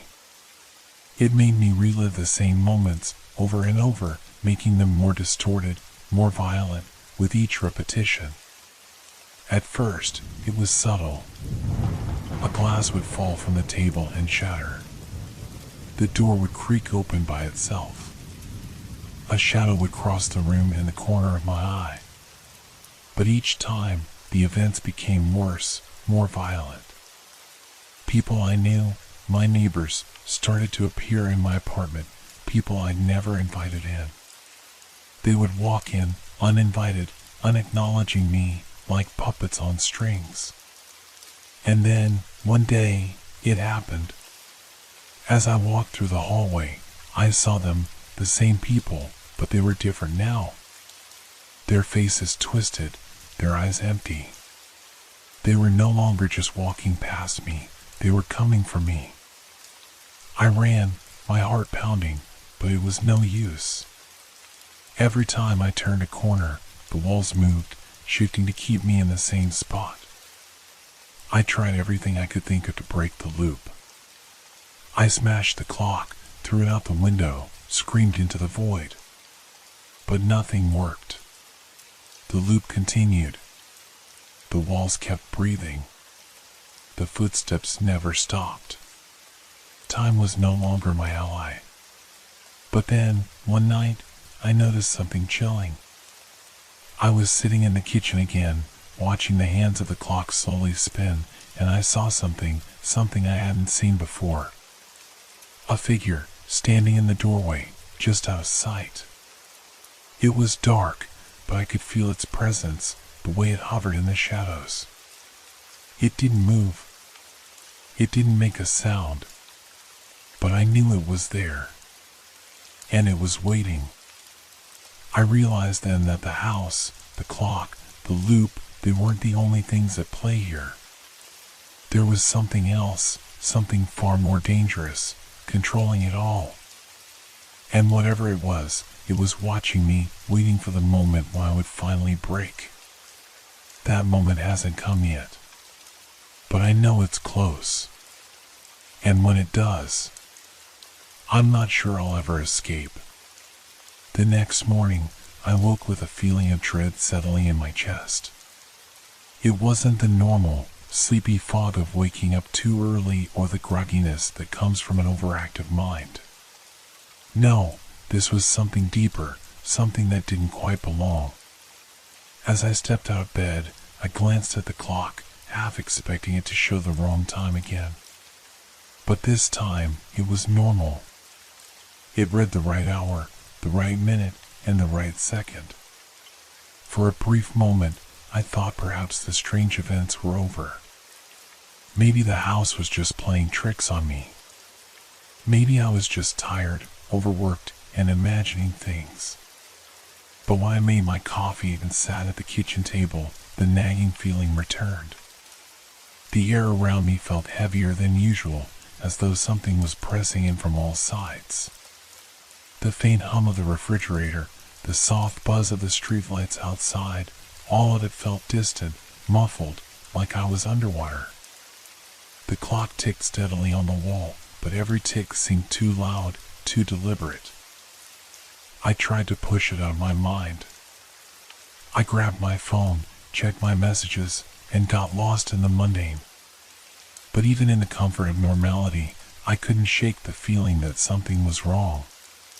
There was no logical explanation, nothing tangible to point to, but I felt it in the pit of my stomach, an instinct that something unseen was watching, waiting.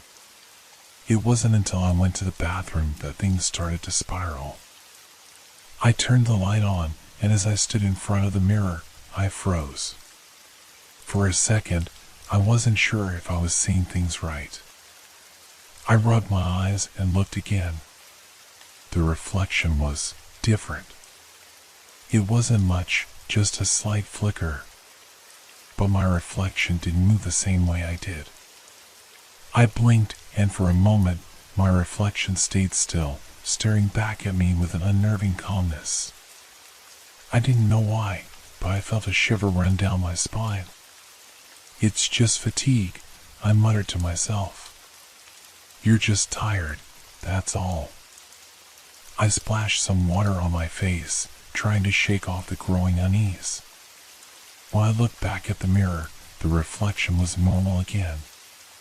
Or at least, I thought it was. I couldn't quite tell anymore. But then, as I left the bathroom and walked into the hallway, something else caught my attention. The floor beneath my feet felt off.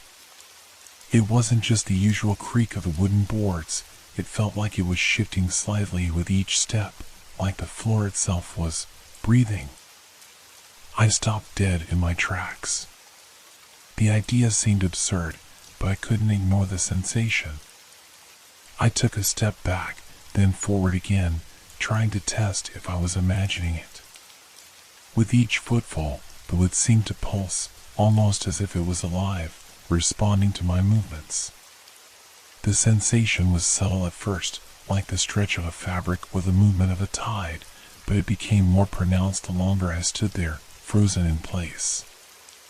I decided to ignore it, telling myself it was just a trick of my mind, but the uneasy feeling remained. The house felt different. The walls felt closer, the air more suffocating.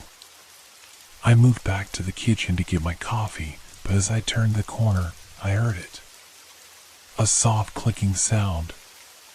At first, I thought it was the refrigerator door closing, or maybe the tap running a little too loud. But when I looked up, the clock on the wall had changed. It had moved forward. But the time didn't make sense. It was now several minutes ahead, as if it had skipped ahead without warning. I stood there, staring at the clock as if it could explain itself. But before I could react, the door creaked open, slowly, without anyone touching it. The door to the living room, which I knew was shut tight just moments before.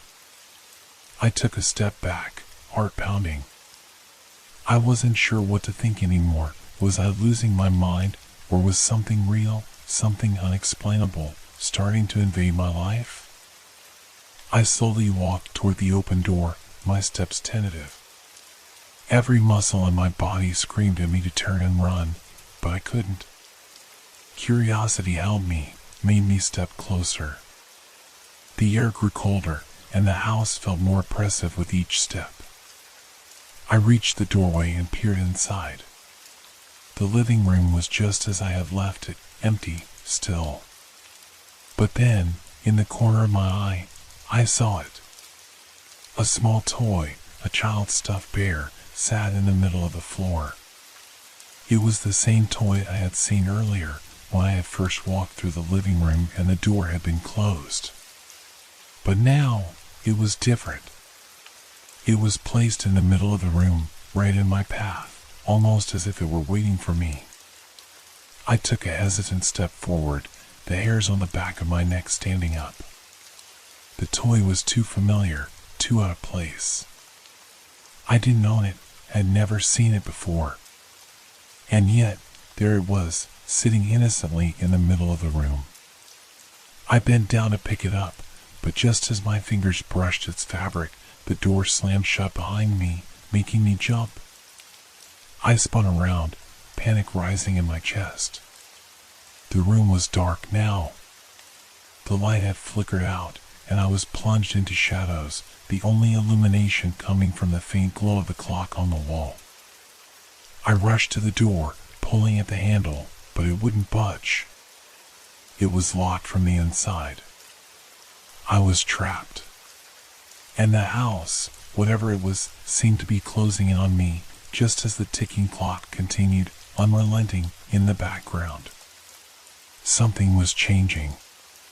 And I wasn't sure how much longer I could keep it together before I lost myself to whatever was happening. But in that moment, I understood one thing. I wasn't alone here. And I wasn't in control anymore. Panic set in. My breath quickened as I pulled desperately at the door, but it was no use. It was sealed, just like the strange feeling creeping over me. I stumbled back from the door, my eyes scanning the dimly lit room, the shadows growing long and distorted. The clock on the wall ticked louder now, almost as if mocking me. It was relentless, the sound of time passing, unforgiving.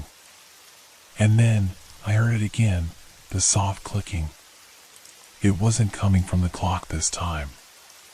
It was coming from behind me. I spun around, heart racing. There, lying on the floor, was the toy again, the same stuffed bear. How had it gotten there? I was certain I had left it by the doorway, near the shelf, but now it was in the middle of the room. Its glass eyes stared at me, cold and empty. A cold shiver ran down my spine, and I took a step back, my gaze flicking to the walls.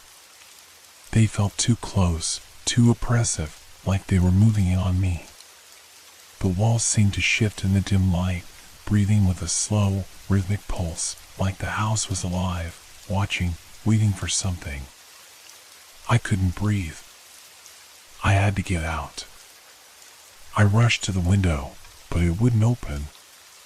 The glass was too heavy, too thick, as if the house was preventing me from escaping. I banged my fists against the glass, desperate, but the sound of the clock ticking, louder now, drowned out everything else. Then the walls seemed to shake. I turned to face the center of the room where the toy lay. My pulse raced, and I took another step back. The toy had moved again. This time it was closer, as if it had somehow inched toward me while I wasn't looking. I could feel the weight of its eyes on me, the dark glass, cold and judging. I backed away slowly, my head spinning. Was this real? Was I losing my mind? The clock on the wall ticked again, just a single tick, but this time it was accompanied by something far worse. A sound. A whisper. At first, it was so faint that I thought I had imagined it. But then it came again, clearer, more distinct. Tick-tock. I froze, my hand on the door handle as I turned back, glancing around in confusion. It wasn't the sound of the clock. It was a voice. It wasn't mine. I could feel it. Something, or someone, was in the house with me, something just outside of my vision, just on the edge of hearing. The shadows in the corners seemed to stretch further, as if the room itself was bending, warping in response to the strange force at play. I turned toward the toy again, now more afraid of it than I had ever been. It wasn't just an object anymore, it was part of the house, part of whatever was happening to me. I needed to get rid of it. I had to. I grabbed the toy, this time with no hesitation. The fabric was cold to the touch, unnaturally so, and I felt a surge of revulsion as I squeezed it in my hands. I could feel its pulse against my fingers, a steady thump like a heartbeat. My mind screamed for me to stop, to throw it away, but I couldn't. Something had a hold on me. The walls groaned. The pulse beneath the floorboards quickened. The floor seemed to shift again, the wood groaning and creaking beneath me. The house felt alive.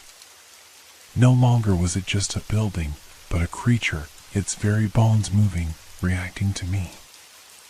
I needed to leave. I needed to escape before it swallowed me whole. I ran to the door again, pulling harder now, but it was still locked. Panic tears stung my eyes, and my heart hammered in my chest. I couldn't let this place consume me. And then I heard it again. The clicking sound. Louder now. Like footsteps. But no one was there. I pressed my ear to the door, straining to hear, but all I could hear was the relentless ticking of the clock. It wasn't just the house that was moving anymore, time itself was warping. The walls, the toy, the shadows, they were all part of it, part of the broken cycle that had taken hold of me.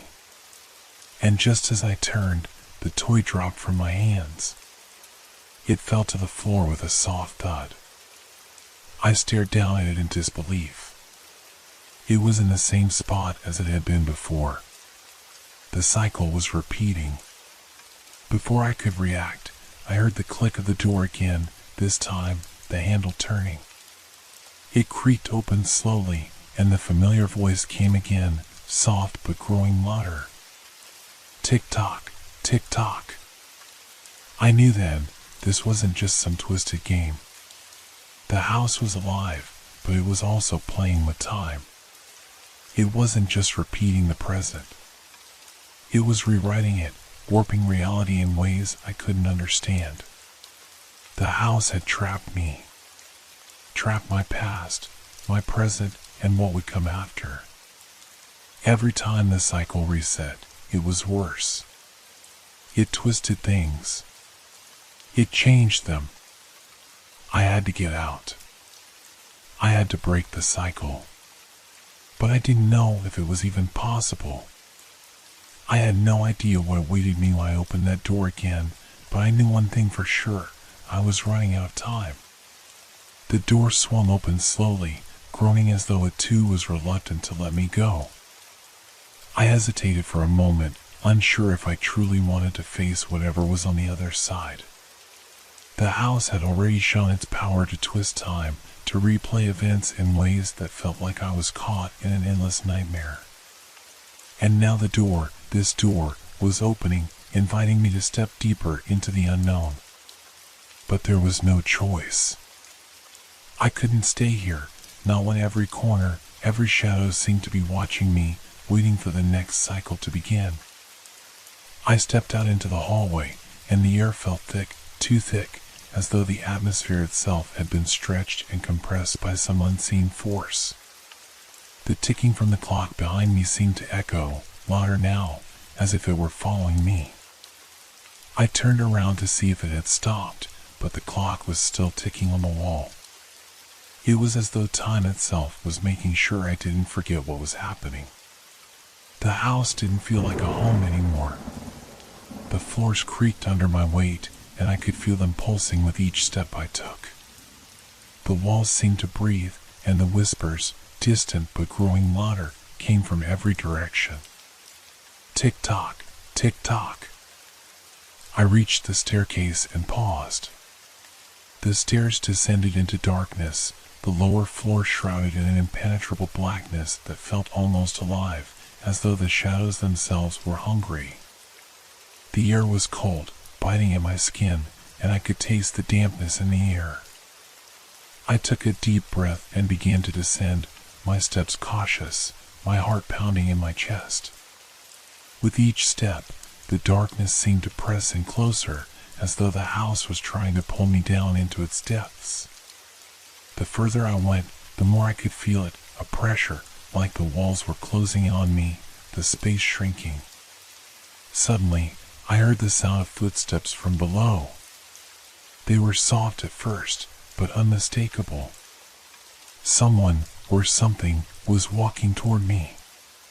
My pulse quickened as I froze on the stairs, trying to make out the silhouette in the darkness. But it was no use. The shadows swallowed the figure whole, making it impossible to see who or what it was. The footsteps grew louder, faster. I began to move down the stairs more quickly, my breath coming in short, ragged gasps. I reached the bottom, my feet hitting the floor with a soft thud. But the footsteps were still there, following me. And as I turned, I realized that they weren't just behind me. They were in front of me, too. The figure emerged from the shadows. At first, I couldn't make it out clearly. It was just a shape, a dark silhouette that seemed to flicker and distort in the dim light. Then, as it stepped closer, I could see it more clearly, a man. His face was gaunt, hollow, eyes empty and dark, as though he had been pulled from some forgotten corner of time. "Who are you?" I whispered, my voice trembling. The figure didn't respond.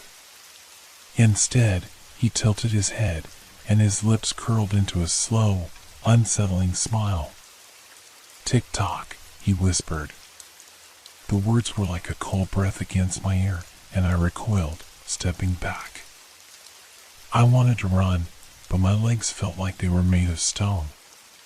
The figure was too close now, his presence suffocating. I could feel the weight of his gaze pressing against me, almost as though he was studying me, waiting for me to make the next move. I took another step back, my hand searching for something, anything, to defend myself with.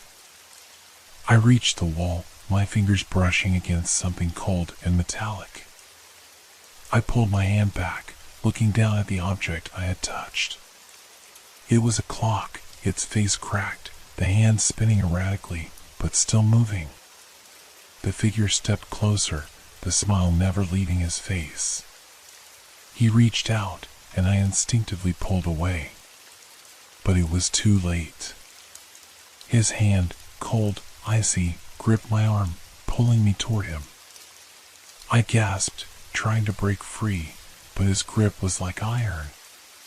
"Don't you see?" he whispered, his voice an echo in the vast, empty space. "You're stuck, just like the clock. Stuck in the cycle."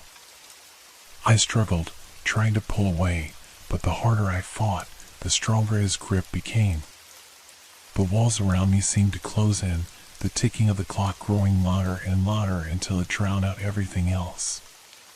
My head was spinning. I couldn't breathe. The air was thick, suffocating, like the very house was trying to crush me. "You can't escape," the figure continued, his face twisted in a grim, maddening grin. "The house is alive. And time is the key. It controls you. It controls everything." Suddenly, everything went quiet. The ticking stopped. The whispers faded. I looked up, but the figure was gone. The space around me had changed. The walls no longer felt like they were pressing in, but instead seemed to stretch outward, expanding as if the house was trying to open up, to give me room to breathe. But it wasn't real. I knew it wasn't real. The air was still thick, and the oppressive weight of the house still loomed over me. I was still trapped. I turned and ran. I didn't know where I was going, but I had to get away from that thing. I had to break free from the cycle, from the endless loop of time that kept dragging me back. The clock wasn't just on the wall anymore. It was everywhere. In every room. In every corner of the house. The ticking was constant, relentless, and I could feel it creeping closer, watching, waiting for me to make my next mistake. I had to escape. But no matter where I went, the clock followed. The cycle was about to begin again. And this time, it might be the last. I couldn't breathe. The air felt thick, suffocating, as if the forest itself had wrapped itself around me like a vice. My legs refused to move, and my heart raced faster than I thought possible. Every instinct screamed at me to run, to get away from whatever this place had become. But every step I considered felt heavier than the last, as if the very earth beneath me was fighting back. The rope was still there, swaying gently, almost beckoning me. I stared at it, my mind racing to process what I had just experienced. The visions, the whispers. Were they real? Or had I somehow slipped into a nightmare? I looked around the forest, trying to regain my bearings. The trees, once familiar in their stillness, now seemed distorted, like shadows were playing tricks on my eyes. The thick canopy overhead blocked out most of the light, making the forest feel like a suffocating maze. The quiet, which had once been peaceful, now felt oppressive. I took a cautious step backward, my hand still trembling as it lingered near the rope. But the moment my fingers brushed against it again, a violent wave of nausea hit me. The images returned, this time more intense, more vivid than before. I saw the figure again. This time, I could see their face. It was a woman, her eyes wide with terror as she struggled against the rope around her neck. Her hands clawed at the air, but there was nothing she could do. I could feel her desperation, her pain, seeping into me like it was my own.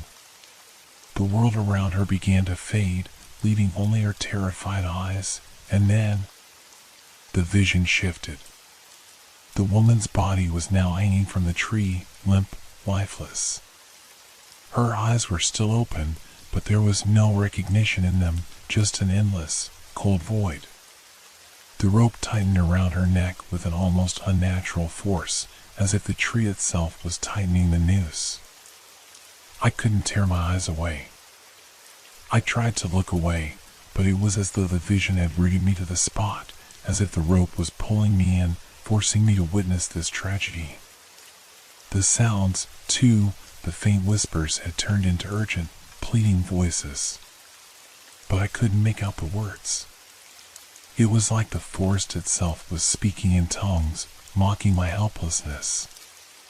My legs finally gave way, and I collapsed to the ground, my hands pressing against the earth to steady myself. I gasped for air, but it felt as though the very atmosphere was pressing down on me.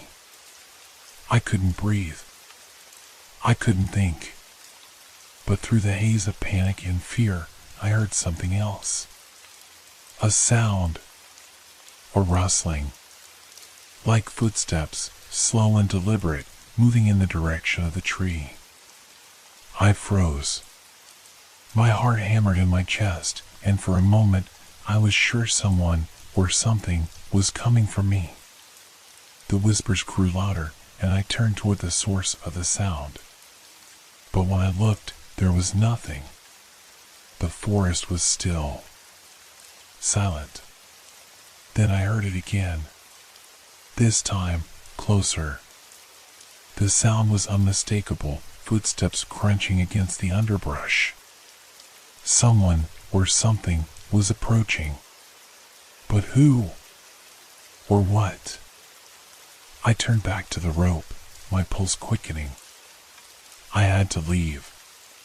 Whatever this was, this curse, this thing, it was still unfolding, and I had no idea what it wanted from me. But I knew one thing for certain, I was tangled in its web now, and there was no easy escape. I stood shakily, my knees trembling beneath me. Every instinct told me to run. But the closer I got to the edge of the woods, the more the whispers seemed to grow in intensity. It was as if the forest itself was refusing to let me go.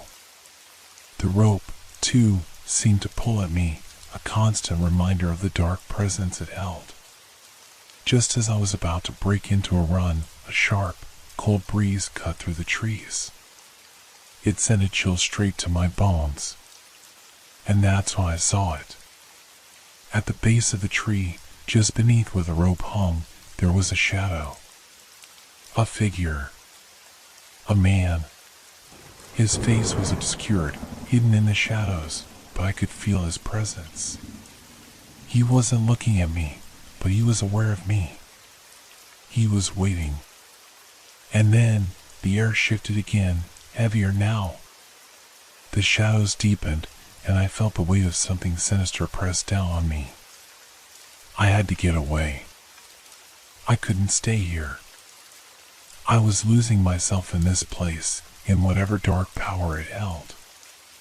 But the whispers weren't just in the air now. They were inside my head. I could hear them clearly, each word a fragmented echo, urging me to turn back. To stay. To finish what had started. But I couldn't. I turned and ran. The sounds of my footsteps were drowned out by the rustling of the trees, the whispers now an incoherent chorus in my mind. But through it all, I could feel the rope's pull, like a tether between me and that dark, twisted past. The images, the whispers, the shadow in the woods, they were not just memories. They were something alive, something that wouldn't let me go. And just before I reached the edge of the forest, I heard a voice. Not a whisper, but a clear, unmistakable voice. Don't forget. I didn't dare turn around. But I knew, deep down, that I would never forget. The rope, the tree, the woman, and the man, they were all part of something much bigger. And somehow, I was caught in the middle of it. I didn't know if I had truly escaped. I didn't know if I would ever be free. But one thing was certain, I would never be the same again. The nightmare didn't end when I left the forest. It followed me home, creeping in the corners of my mind, feeding on my fear. The rope, the tree, the shadowy figure, it all felt like a curse that clung to me. No matter how hard I tried to shake it off, I could feel its weight pressing down on me, suffocating me with every breath I took. I stayed up for hours that night, my eyes fixed on the window. The forest loomed beyond, dark and silent, but somehow I knew it was still there, watching me. I couldn't explain it, but the presence, that terrible feeling of being stalked by something beyond my understanding lingered like a dark cloud over me. As I lay in bed, my thoughts spiraling into confusion and fear, I thought of the rope. The way it had felt in my hands. The visions it had shown me. The woman, the man, were they real? Or had it all been some twisted hallucination? The next morning, I decided I needed answers. I couldn't keep running from what had happened. I had to return to the forest. I had to know the truth. I drove back to the woods with a sense of dread sitting heavily on my chest. My palms were slick with sweat, the road ahead seeming to stretch on forever, like it was pulling me back to something I couldn't escape. When I reached the forest's edge, I paused for a moment, my hand on the door handle. The trees seemed to loom taller now, as if they were waiting for me. I stepped out of the car, the ground beneath me cold and unwelcoming. Every sound was amplified in the silence, from the rustling of leaves to the snap of a twig beneath my feet. I walked slowly toward the tree, the very one I had touched the day before. The air seemed thicker now, charged with an energy that made the hairs on the back of my neck stand up. When I reached the spot where the rope had hung, my heart dropped into my stomach. The rope was gone. At first, I felt a wave of relief, but it was fleeting. Something was wrong. I could feel it. The space where the rope had once been felt empty, as if something had been ripped away and left behind a hollow void. I searched the ground for any sign of it, but there was nothing. No rope, no trace of the woman, no shadowy figure. Just the trees, the underbrush, and the oppressive silence. But then, as I turned to leave, I heard it. A faint sound, like the rustling of fabric. Then, a whisper. My name. I froze. My blood ran cold. The voice was familiar, but I couldn't place it. I turned slowly, my heart pounding in my chest, but there was no one there. No figure. No shadow. Just the stillness of the forest. I shook my head, trying to clear the panic rising in me. It was just my mind playing tricks. It had to be. I was alone here. But then, the ground beneath my feet shifted. The earth seemed to tremble, a deep rumble vibrating through the soil. I stumbled back, my heart racing as the forest itself seemed to react, the trees growing as if something was stirring beneath them. And then I saw it. A figure, standing at the edge of the clearing, just beyond the trees. It was the same figure from the vision, the man, his face obscured by shadows, standing perfectly still. I couldn't move. My body was paralyzed with fear, my breath shallow and rapid. I wanted to scream, but no sound came. The figure took a step forward. I didn't wait to see more. I turned and ran, my feet pounding the earth beneath me as I tore through the woods, branches clawing at my skin, the sounds of the forest growing louder and more frantic around me. I didn't look back. I couldn't. When I finally reached the edge of the forest, my chest heaving with exhaustion, I dared to glance over my shoulder. The figure was gone. The woods were silent once more, like nothing had ever happened. But I knew it wasn't over. I could feel it. The rope, the figure, the whisper, they were all part of something far darker than I could understand. Something that was watching me, waiting for me to return. I didn't know what to do. I didn't know how to escape this twisted fate that seemed to be pulling me deeper into its grip. But one thing was clear, no matter how far I ran, no matter how fast I tried to leave it behind, I was tied to the rope. Tied to the past. And it would never let me go. I only hoped I was strong enough to survive whatever came next. Days passed after that second encounter with the figure in the forest, but the feeling never left me. It lingered like a cold breath on the back of my neck. I could barely sleep, plagued by the visions of the figure, the rope, and the whispers that seemed to follow me even in the quietest moments. I didn't tell anyone what had happened. No one would believe me, not really. They would think I was losing my mind, or worse, that I had simply imagined it all. But I knew what I had seen. I knew what I had felt. I started to question everything. Was the forest truly haunted? Had I stumbled upon some forgotten curse? Or was it something worse, something that had been waiting for someone like me, someone curious enough to touch the rope? I couldn't shake the feeling that there was more to the rope, more to the tree, and that I was only scratching the surface of something far more dangerous. I had to return. I had to find out what was going on before it consumed me. It was early evening when I made the decision. The sun had already begun to dip below the horizon, casting long shadows over the land. I grabbed a flashlight, some basic supplies, and my car keys. This time, I wasn't going in unprepared. When I arrived at the forest, the trees seemed to stretch even higher, their dark silhouettes against the twilight sky making them appear almost alive. It was as though they were watching me, waiting for me to cross the threshold again. I walked slowly through the forest, my heart racing, my mind torn between dread and determination. I had to know the truth. I had to understand why the rope had shown me those images, why it had called me back here. It didn't take long for me to reach the clearing again. The rope was gone, just as it had been before. But something else was there, something that made my blood run cold. A small, weathered wooden box sat on the ground in the center of the clearing, half buried in the leaves. It hadn't been there before.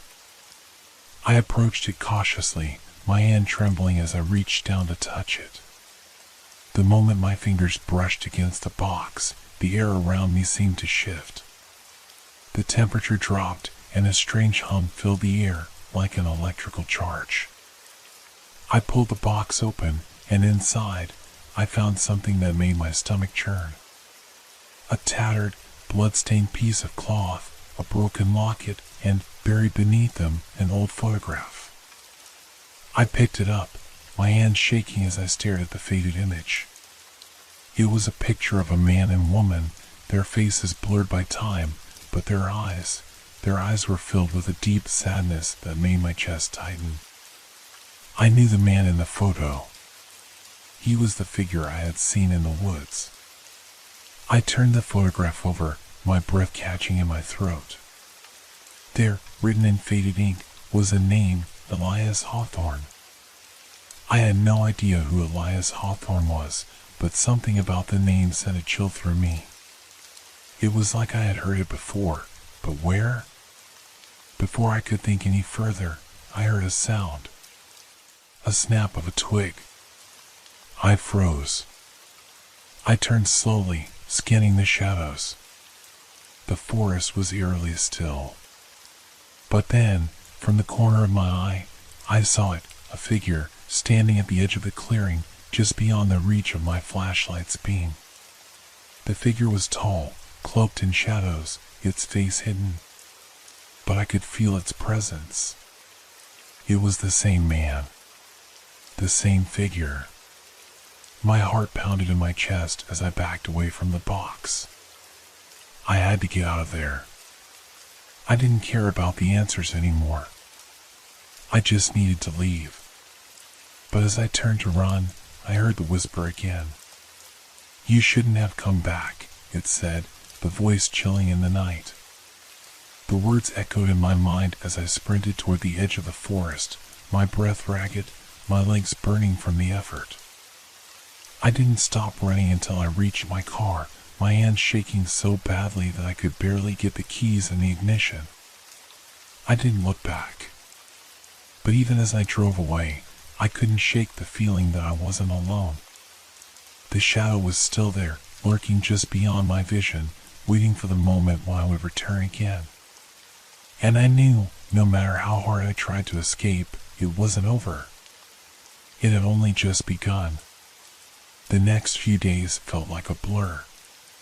The images from the clearing, the box, the photograph, the man, haunted my every waking moment. I couldn't concentrate at work, couldn't focus on anything without hearing the faint echo of that whisper, "You shouldn't have come back." It rattled in my head like a broken record, replaying itself over and over, suffocating me. I couldn't tell anyone what had happened. No one would understand. No one would believe me. I had become convinced that the forest was more than just a place. It was a gateway to something dark, something that was slowly tightening its grip on me. The rope, the box, the figure, they were all parts of a larger puzzle, a puzzle I had unwittingly begun to solve. But the more I thought about it, the more I realized that there was no escaping it. The forest, the rope, Elias Hawthorne, they were all part of my story now. It was as if I had been marked. Every time I tried to ignore it, the memories came flooding back, each more vivid, more terrifying than the last. I began to question my own sanity. Was it all real? Or was I simply losing my mind? Then it happened. I was at home late one night, sitting in front of my computer, trying to distract myself with work. But my eyes kept drifting to the window, to the darkness beyond the glass. Every time I blinked, I thought I saw something move in the trees, just out of sight. I shook it off, convincing myself it was nothing, just my mind playing tricks on me. But then, a knock at the door. I froze. Who could it be at this hour? I stood up, slowly, and walked toward the door. My hand hovered over the doorknob, hesitating. Something told me not to open it, that I wasn't supposed to. But curiosity, that nagging feeling I couldn't shake, pushed me forward. I turned the handle and opened the door. There, standing in front of me, was the figure from the forest.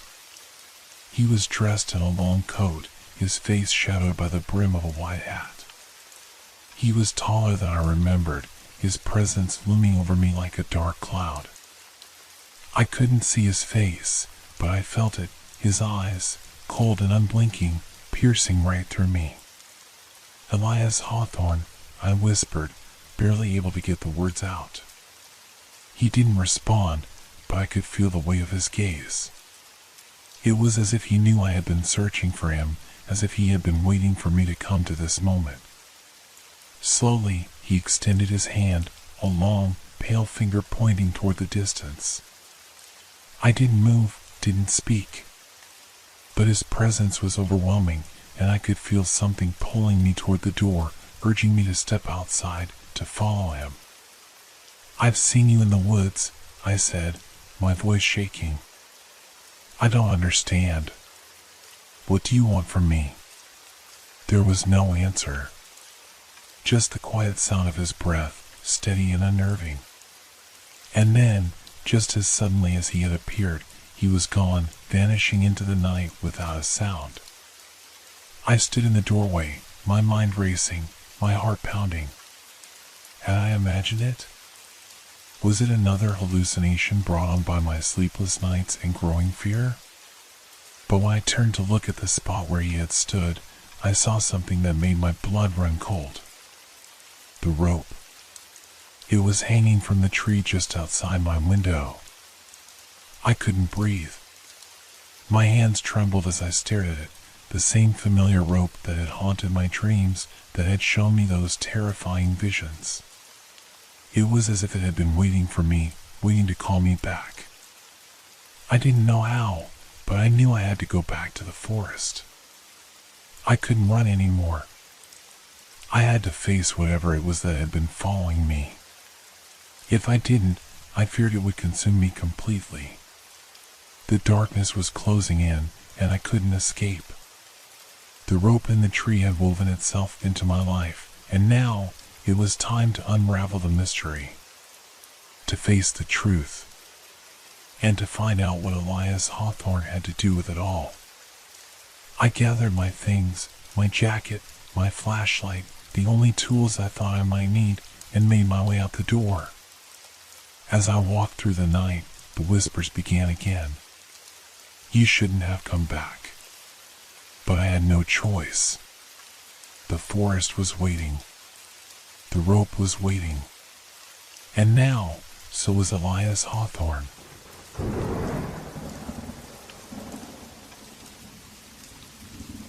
Have you ever had the feeling that something in your house just doesn't feel right?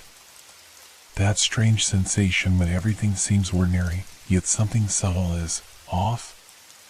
That's how it started for me. It was an evening like any other.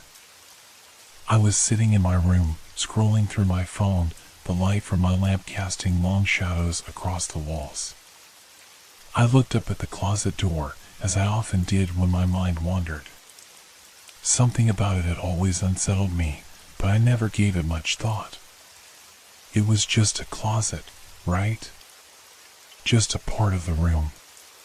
But on this night, something changed. I stared at the closet for a few moments longer than usual. There was something odd about it now. Something was different. The door, which had always fit perfectly into its frame, seemed a little further in. Almost as if it had shifted back, deep into the corner of the room. I shook my head, dismissing the thought. Maybe I had just imagined it. I stood up and walked over to the closet, my feet making soft thuds against the wooden floor. As I reached for the handle, a low creak sounded from behind the door. It was the sound of something moving inside. But nothing was there when I opened it. I stepped back. The closet was deeper. The space inside felt somehow expanded, as though the walls had stretched further back, beyond the usual confines of the room. I peered into the darkness, my eyes straining against the shadows that seemed to hang there, thick and impenetrable. At first, I thought it was just my imagination playing tricks on me, but the feeling of unease was undeniable. It felt as if there was more to the closet now, a space that shouldn't exist, but was there all the same. I reached inside, touching the back wall. It was cold. Too cold. Suddenly, I heard it. A voice. Faint at first, almost imperceptible, like a whisper carried on the wind. I froze, my hand still pressed against the back of the closet. The voice was soft, unintelligible at first, but then it became clearer. Come closer. I pulled my hand back as if burned. My heart began to race. I knew I shouldn't be afraid, but the sensation of being watched was overwhelming. I stepped away from the closet, my breath shallow. The voice didn't stop, though. It continued, echoing in the darkened space, becoming clearer with every passing moment. Come closer. Open the door. I stood there, frozen, my mind screaming for me to close the door and leave the room. But my body wouldn't move. The voice was calling me, drawing me in. I felt an irrational pull toward it, an urge to find out where the voice came from, to see what lay beyond that unfamiliar darkness.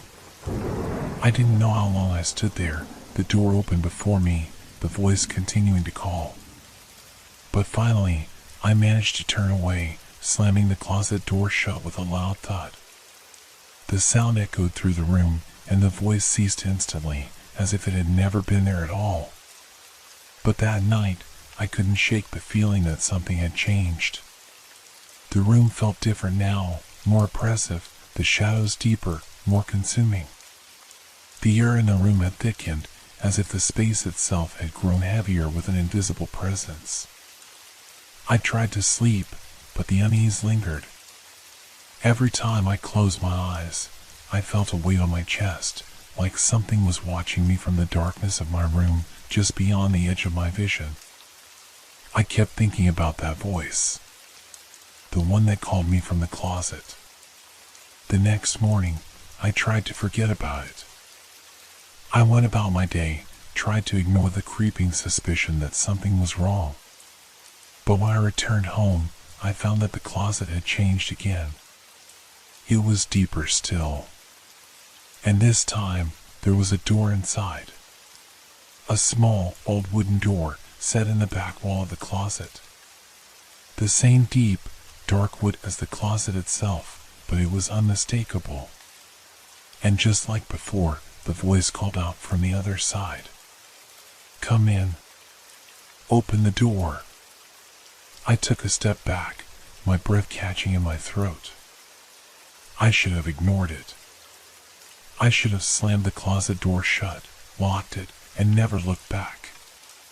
But something inside me, the same part that had been drawn to the darkness, to the voice, urged me to open the door, to see what lay beyond. The room felt smaller now, the walls closing in as though the air itself had thickened. The shadows grew longer, stretching across the room, dancing with a life of their own. I stood there, staring at the small door, feeling the pull of it in the pit of my stomach. The voice called again, louder this time, more insistent. "Come in. It's waiting for you." I hesitated. My heart pounded in my chest. I didn't know why I was even considering it. But something deep within me, some primal instinct, whispered that I needed to know what was behind that door. I stepped forward, my hand trembling as I reached for the handle. It was old, but would worn smooth from years of neglect. My fingers brushed against it, and I felt a strange coldness seeping into my skin. Without thinking, I turned the handle. The door creaked open, revealing nothing but darkness on the other side. It was unlike any darkness I had ever seen before, dense, oppressive, like a void that swallowed all light. It seemed to stretch on endlessly, a black chasm that pulled at the edges of my vision. I stood there, staring into it, my breath shallow, my pulse racing. The voice had stopped, but the air was thick with anticipation, as though something waited just beyond the threshold. My legs felt heavy, my mind screaming at me to step away, to shut the door and never look back. But my feet didn't move. They were rooted to the spot. I had to know what was in there, what was waiting. I took a step forward. As soon as my foot crossed the threshold, I felt it. A sudden shift in the air, as though the room itself had bent, distorting the very space around me. The shadows seemed to pulse, like living things, closing in from all sides. The darkness swallowed the edges of the room, and the familiar walls of my bedroom began to fade. I tried to turn back, but it was as if I had stepped into another world altogether. My bedroom was gone. The door to the closet was gone. I was standing in an empty, featureless space, the air thick with a strange hum, a constant vibration that rattled my bones. Then, I heard the voice again. It was no longer a whisper. It was louder, clearer, and it came from all around me. "You shouldn't have come." I spun around, trying to locate the source of the voice, but there was nothing. No walls, no floor, just endless blackness. The hum grew louder, vibrating the air around me, making my skin prickle with fear. "Now you're trapped. You're part of it now." The voice was cold, cruel, as though it were mocking me. I tried to scream, but no sound came out. I tried to move, but my body felt heavy, as if the very air itself was holding me in place. The darkness pressed in from all sides, suffocating me, closing in tighter and tighter. And then, in the distance, I saw something. A faint light, flickering like a candle in the wind. It was small, almost imperceptible, but it beckoned to me. Without thinking, I started moving toward it. My legs felt like they were moving through molasses, but I couldn't stop myself. The light grew larger, clearer, as I drew closer. It wasn't a candle at all. It was a door. The same small wooden door that had appeared in my closet. It stood in the middle of the void, surrounded by nothing, as though it had been placed there just for me. And behind that door, I knew, was something far worse than the darkness I had left behind. The voice was louder now, more insistent. "You're too late. You should have stayed away. It's waiting for you." I reached for the handle, my fingers brushing the cold wood. I could feel the weight of it, like it was pulling me in, demanding that I open it. The voice was relentless, echoing in my ears, louder and more frantic. "Open it. You have to open it." I hesitated for a moment, my mind screaming at me to turn around, to run, to leave this place. But I couldn't. The door called to me, and I could feel myself falling into its grasp. I turned the handle.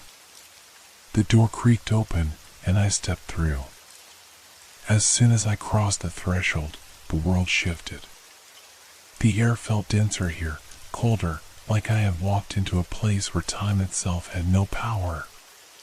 The darkness didn't press in from all sides anymore. It had become a heavy fog, creeping slowly across the floor, swirling around my feet, making it difficult to move. I could no longer see the door I had just come through. It had disappeared behind me as if it never existed in the first place. I took a step forward, but the floor beneath my feet felt unnaturally soft, like stepping on wet sand after a storm, yet there was no moisture. The shadows flickered around me, almost alive, crawling up the walls that weren't there. No, they were starting to form, to materialize in the void. My breath caught in my throat. The first thing I noticed was the faint sound of shuffling footsteps, but not mine. I tried to move, to turn, but my body felt sluggish, like something was weighing me down, pressing against my chest. Panic began to rise within me, my thoughts scattered, and all I could focus on was the sound, the shuffling steps, growing closer, closer. I looked around, but there was nothing there, just the swirling fog and the oppressive silence that was only broken by that strange shuffle. It was so close now, I could hear the scraping of something against the floor, like nails dragged across the ground, leaving deep marks in the soft surface. The noise was maddening, like it was right behind me. My heartbeat thundered in my ears. I had to move. I couldn't stay in this place any longer. I took off running, my legs stumbling with every step. But the fog was thick, and the ground beneath me seemed to shift with every stride. My shoes scraped against the floor, and my breath came in sharp gasps. The air seemed to press in on me, suffocating me as I ran blindly through the endless darkness. I could feel the coldness of the fog creeping up my legs, like icy hands grabbing at my ankles. The shuffling grew louder, closer. Whatever it was coming for me. I dared to glance over my shoulder. For the briefest moment, I thought I saw something moving in the fog. A figure, tall and thin, standing still but somehow staring right at me. Its eyes, if they were eyes, shone with an unnatural light, cold and lifeless. I stumbled back, nearly tripping, as the horror of what I had seen seeped into my mind. The figure wasn't moving, but I could feel it watching me. I turned back, forcing my legs to push harder, to move faster. The fog seemed to stretch further now, swirling and thickening as if trying to trap me, but there, just ahead, was a sliver of light. I could see it now, like a weak flicker in the distance. The light was not steady, though. It pulsed in and out, like it was alive, like it was inviting me toward it, luring me closer. Without thinking, I headed straight for it. As I ran, the fog seemed to part just enough for me to see the faint outline of something ahead, another door. This one, unlike the first, seemed real. It was solid, made of dark oak, with intricate carvings on its surface that seemed to shift as I stared at them. The carvings twisted and writhed like something alive, like they were trying to break free from the wood. The shuffling noise grew louder again, but I didn't dare stop. I reached the door and slammed my hand against the cold handle. It turned with a creak, the door opening with a reluctance that sent a chill down my spine. I stepped through, not looking back. The room on the other side was different, too different. It wasn't the dark, oppressive space I had just escaped. No, this was something else entirely. This room was too bright, too perfect, as though it had been frozen in time. The walls were white, immaculate, with no windows, no doors, no way to know where I was or how I had gotten there. I spun around, searching for an exit, but there was nothing. The door I had just walked through had vanished, replaced with smooth, featureless walls. My stomach churned. The air here didn't feel like air, it felt thick, heavy with an unnatural stillness. There was no sound, no movement, just a cold, lifeless quiet. Then, out of the corner of my eye, I saw it. A figure, standing motionless in the far corner of the room. It was a person, but it wasn't a person. It was too still, too perfect, as if it were a part of the room itself. It wasn't moving, and yet I could feel its presence, feel it watching me. I couldn't breathe. The fear that had been building since I first stepped into this place surged within me, threatening to overwhelm me. I tried to move, to escape, but my legs felt like lead. I couldn't seem to make myself walk. The figure didn't move. It didn't blink. But I could hear its voice, soft and distant, calling me. Come closer. I couldn't. I didn't want to. But I couldn't tear my eyes away. The voice grew louder, clearer, like it was inside my head.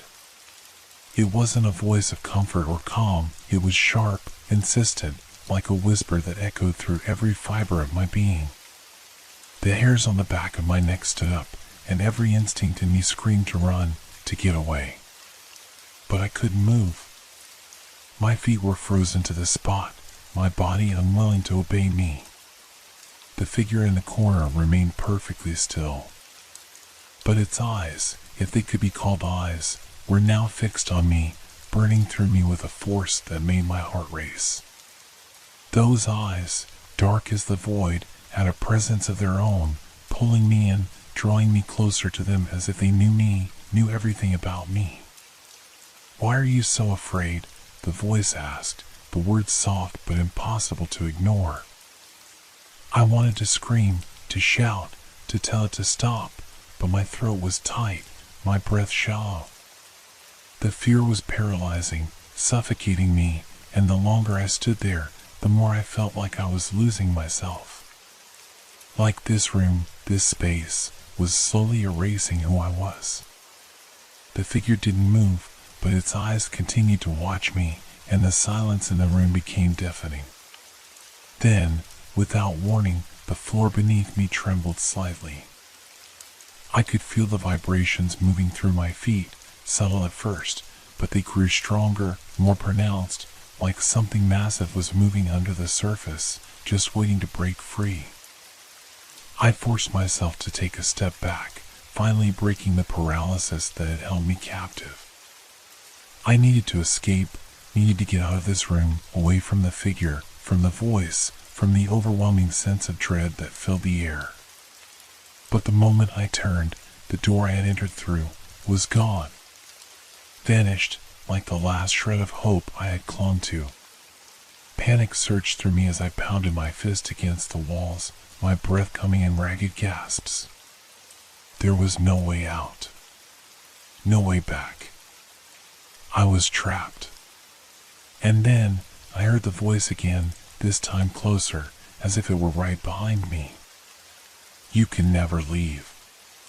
A cold, icy wave washed over me, settling deep in my bones. The walls seemed to close in around me, narrowing, pressing tighter.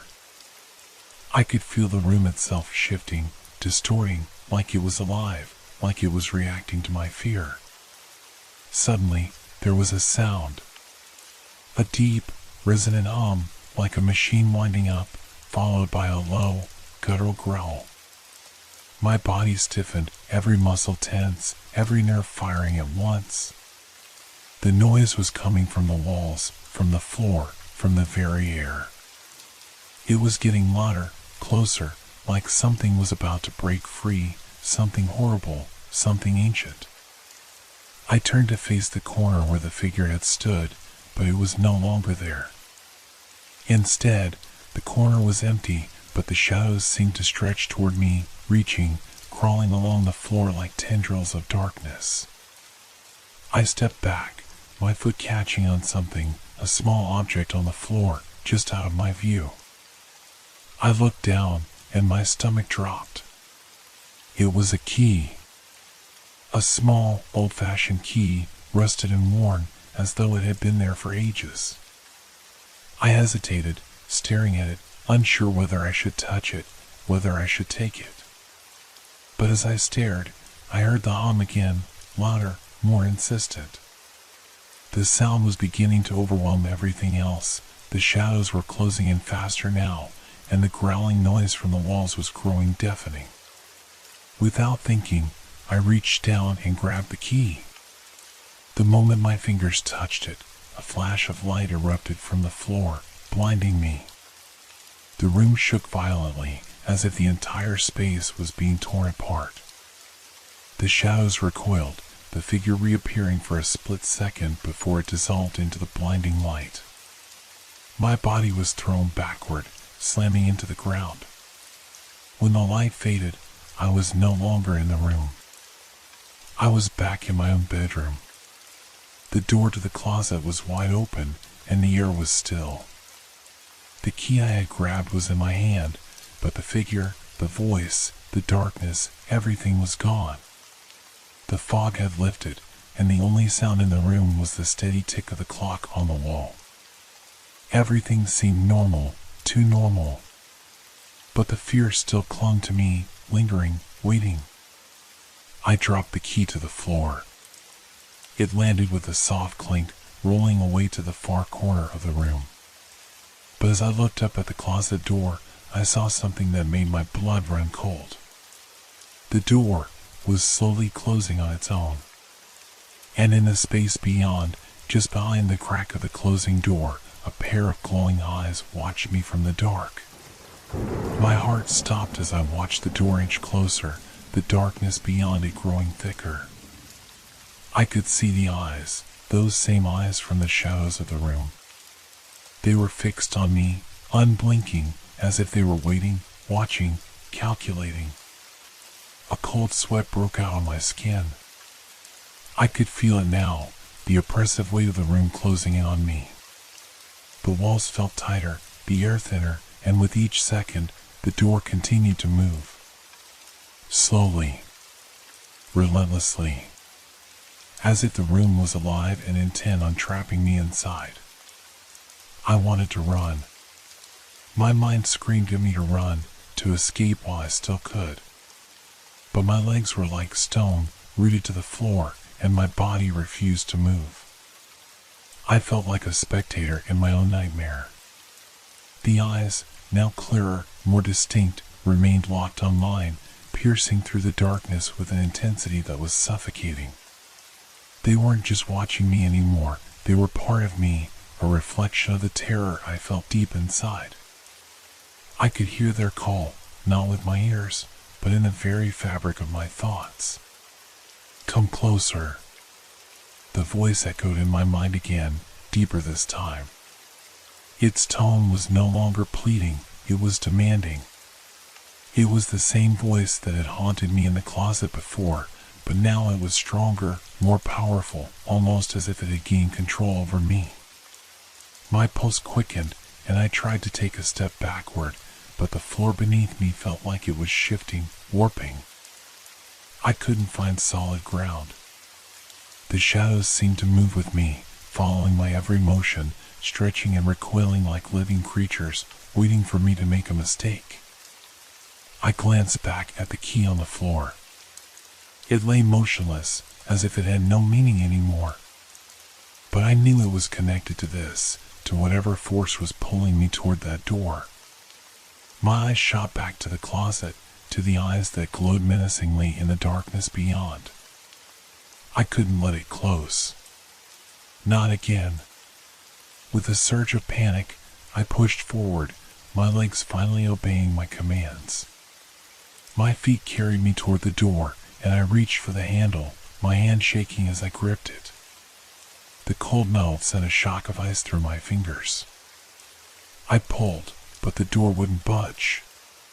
It was as though something inside the closet was holding it shut, pushing back against my every effort. The eyes were no longer just watching, they were drawing me in, pulling me toward them, tugging at the very fabric of my reality. I took a deep breath, mustering every ounce of strength I had left. With one final pull, I yanked the door open, and everything went dark. I don't remember much of what happened next. The darkness swallowed me whole, and the world around me twisted and distorted. My body was falling, tumbling through endless blackness, and I couldn't tell it from down, left from right. The sounds of the growling, the voices, and the everything merged into a cacophony that tore through my mind. And then, silence. I was standing again, but not in my room. I was no longer in the familiar space I had known. Everything around me was unfamiliar, foreign, alien. The walls were cracked and aged, like the remnants of a place that had once been. There was no light, only shadow. I could feel the weight of time pressing in on me, as if I had crossed some boundary, some line that should never have been crossed. I took a step forward, my footsteps echoing eerily in the stillness. And that's when I saw it. A figure. It was standing in the distance, its shape barely visible in the dim, oppressive light. But it wasn't just a figure. It was familiar. Too familiar. I could feel its presence deep in my bones, a sensation that twisted my insides. It was me. I stood there, frozen, staring at the reflection of myself, but not the version I knew. This one was different. The eyes were dark, hollow, devoid of life, and the expression on its face was not one of recognition, but of contempt. "You should have stayed away," the voice whispered again, but now it was coming from both inside my head and from the figure. It was everywhere, inside and outside, closing in on me. The walls seemed to pulse with a life of their own, the shadows creeping closer, the air thick with the weight of an impossible, suffocating presence. The figure took a step toward me, its movements jerky, unnatural, like a puppet on invisible strings. Its eyes never left mine. And then, as it took another step, I heard it, the sound that had been missing all along, a soft, distant click. The door behind me closed.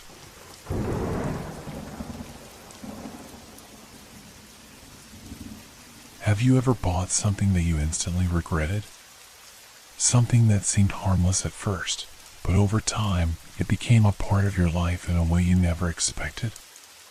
It's strange how one small decision can alter the course of everything. It all started when I went to the flea market on a cold autumn afternoon. I wasn't looking for anything in particular, just wandering around, letting the mix of old scents and the hum of conversation fill the air.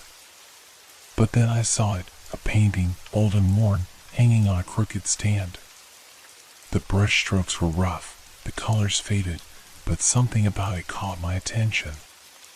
It wasn't the scene it depicted, just a simple landscape with a figure standing near a river. There was a certain melancholy in it, a sadness that seemed to echo through the room. The price was absurdly low, and I don't know why I didn't hesitate. Maybe it was the way it made me feel, as if the painting was reaching out to me. The old man who sold it didn't seem to care much. He just handed it to me with a crooked smile and a nod.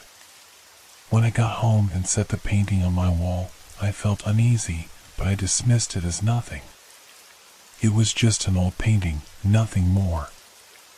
I wasn't prepared for what happened next.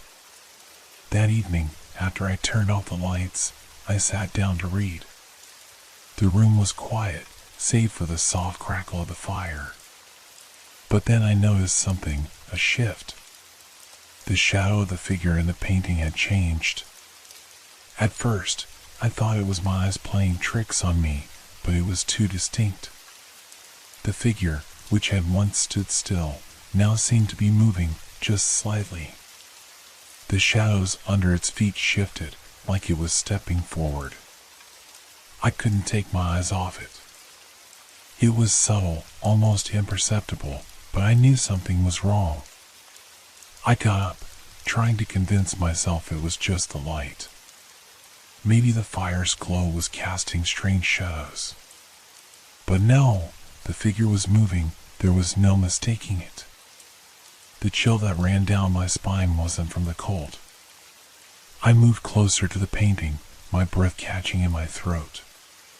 The figure in the painting stood near the river, its back to me, but now, as I watched, I could see the shadow under its feet. It was longer, as if the figure had shifted, taking a step forward toward the edge of the water. The figure had been static when I first saw it, but now it was alive. A sinking feeling twisted in my stomach. The figure in the painting wasn't just a figure. It was something more. But what? And why was it moving? My eyes couldn't leave it. My body stood frozen in place. There was something so wrong about it, but at the same time, I couldn't tear myself away. I don't know how long I stood there, staring. Time seemed to stretch, and in that stretch, the figure stepped forward again. The shadow grew. It was darker now, deeper, and the figure seemed to be turning. Slowly, its head moved as though it was looking at me. My pulse raced. I took a step back, my heart hammering in my chest. But the figure, it was still moving. Its arm lifted slightly, almost as if beckoning me. The darkness under it deepened, and I could hear a faint whisper, soft, barely audible, but undeniable. It came from the painting. "Come closer." I froze. I had no idea why I did it, but my feet began to move. I couldn't stop them. I was drawn toward the painting, unable to resist the call, the pull of that eerie whisper. My hand reached out, trembling, as if it had a mind of its own. My fingers brushed against the cold surface of the canvas, and for a moment I thought I felt something alive beneath the paint. Then, suddenly, there was a loud crack. The painting shifted on the wall, as though it was about to fall. I stumbled back in shock, my breath coming in short gasps. The whispering stopped. I quickly grabbed the painting and turned it over. Nothing. The back was just as I had expected, old wood, rough and unmarked. I put it back on the wall, feeling stupid for letting my imagination get the better of me. But I couldn't shake the feeling. It wasn't just my imagination. The next night, as the moonlight crept in through the window, I heard it again, the whisper. This time, it was clearer, more insistent. "Come closer." I sat up in bed, staring at the painting. I didn't want to look at it, but my eyes were drawn to it. The figure was there again, standing by the river, but this time it wasn't just the shadow that had moved. The entire figure had shifted, its posture changing as if it was stepping out of the frame. It's strange, isn't it? How a seemingly innocent object can become something more, something sinister. The painting on my wall wasn't just a piece of art anymore, it had become something I couldn't explain. And yet, I couldn't take my eyes off it. The next day, I tried to go on with my life, as if everything were normal. But how could it be? How could anything feel normal after what had happened? Every time I glanced at the painting, I felt that pull, that whisper. It was as if the figure within it knew I was watching, waiting for me to make my move. I tried to tell myself it was just a trick of the mind. Light reflecting off the surface, shadows playing their usual games. I even convinced myself I was imagining the voice that called to me. But deep down, I knew better.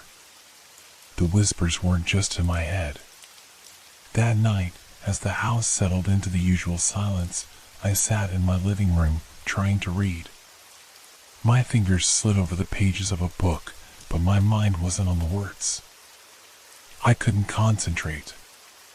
My gaze kept drifting to the painting.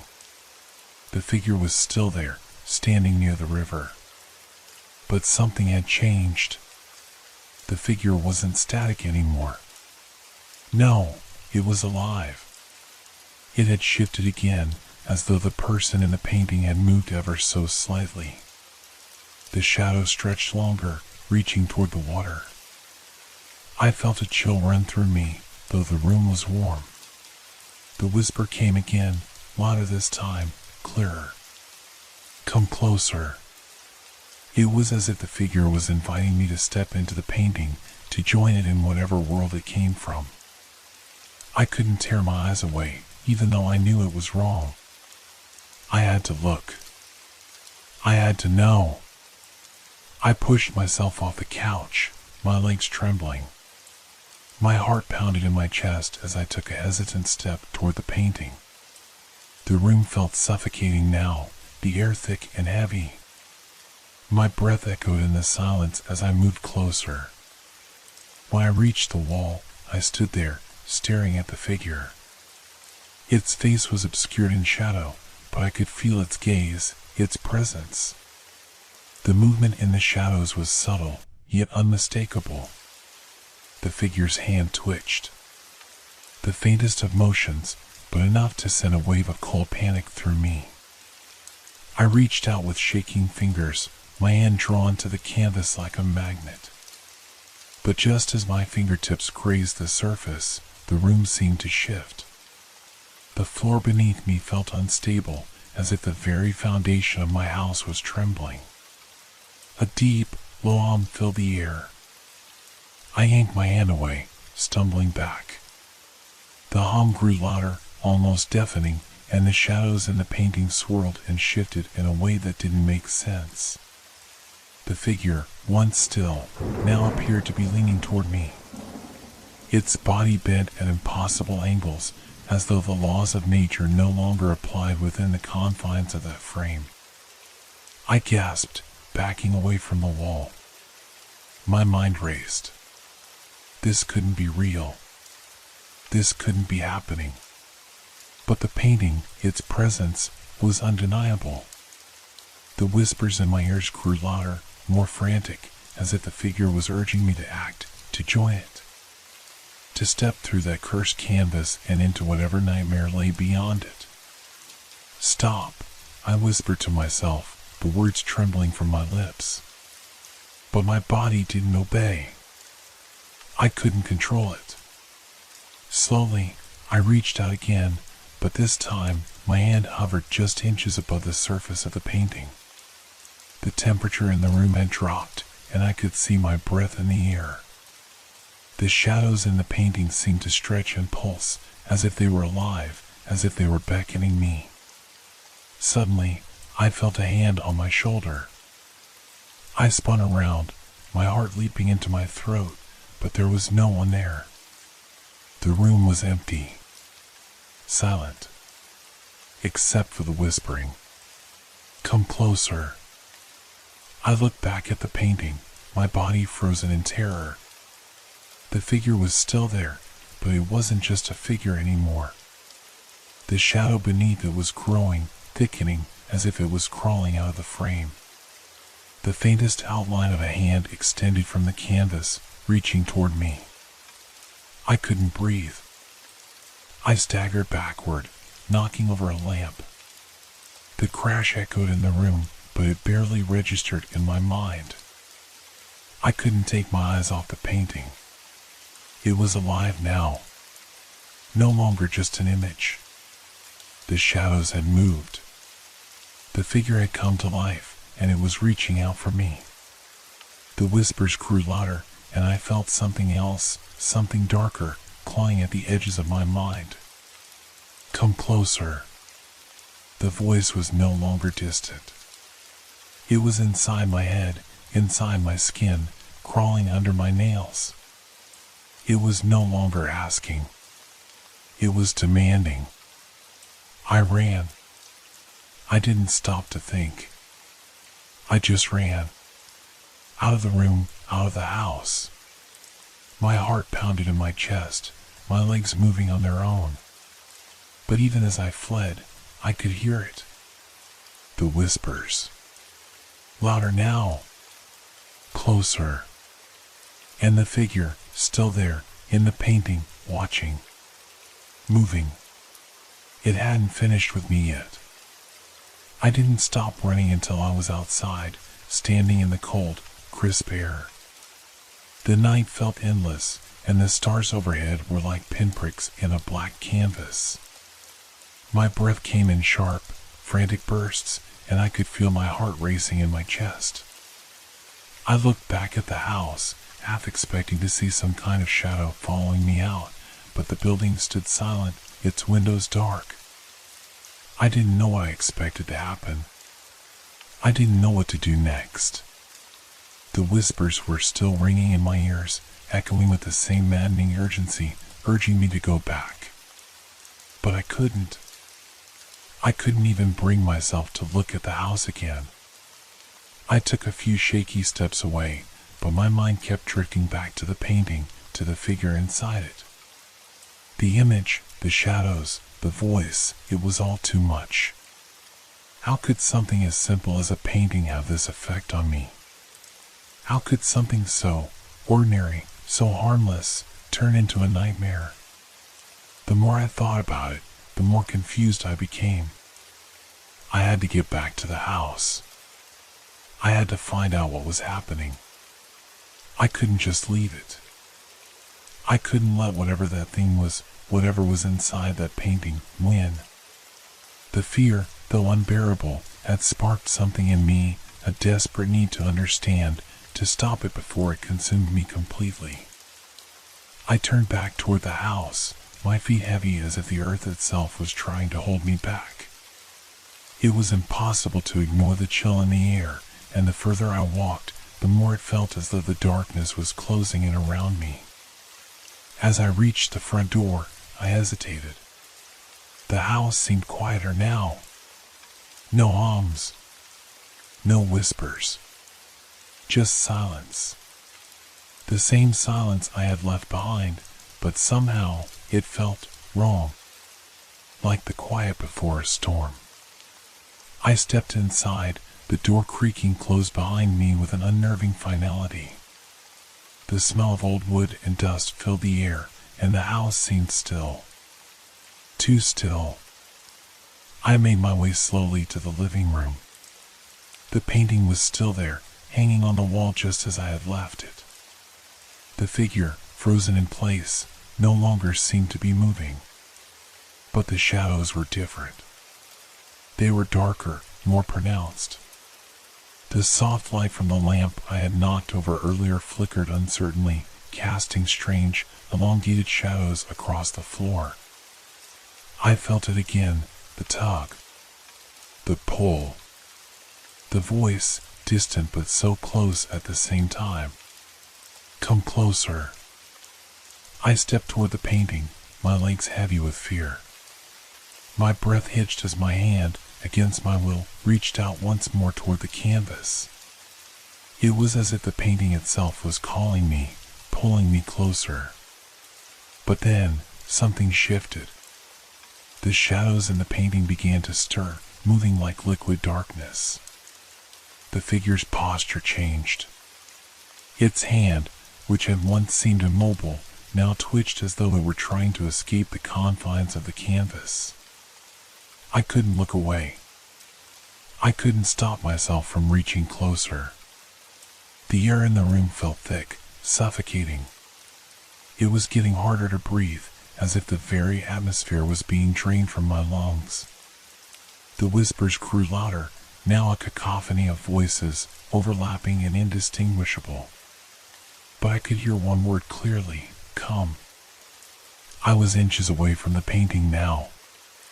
The figure was almost alive. Its arm stretched toward me, its hand coming out of the canvas as though it were no longer bound by the laws of art or nature. And that's when I saw it. The darkness behind the figure, swirling like an abyss. It was pulling at the edges of the canvas, threatening to spill out, to swallow the room whole.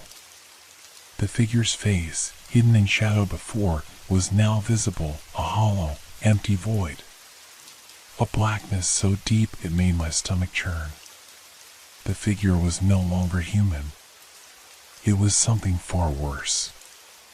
Something that shouldn't exist. The voice now screamed in my ears, louder than ever, a relentless demand. Come. Come to me. I stumbled backward, falling hard onto the floor. The room spun around me, the painting distorting before my eyes. The shadows seemed to stretch and warp, twisting like tendrils of smoke, reaching out for me. I didn't know how to stop it. I didn't know what to do. I was trapped. The painting, whatever it was coming for me. Suddenly, the light above flickered and went out.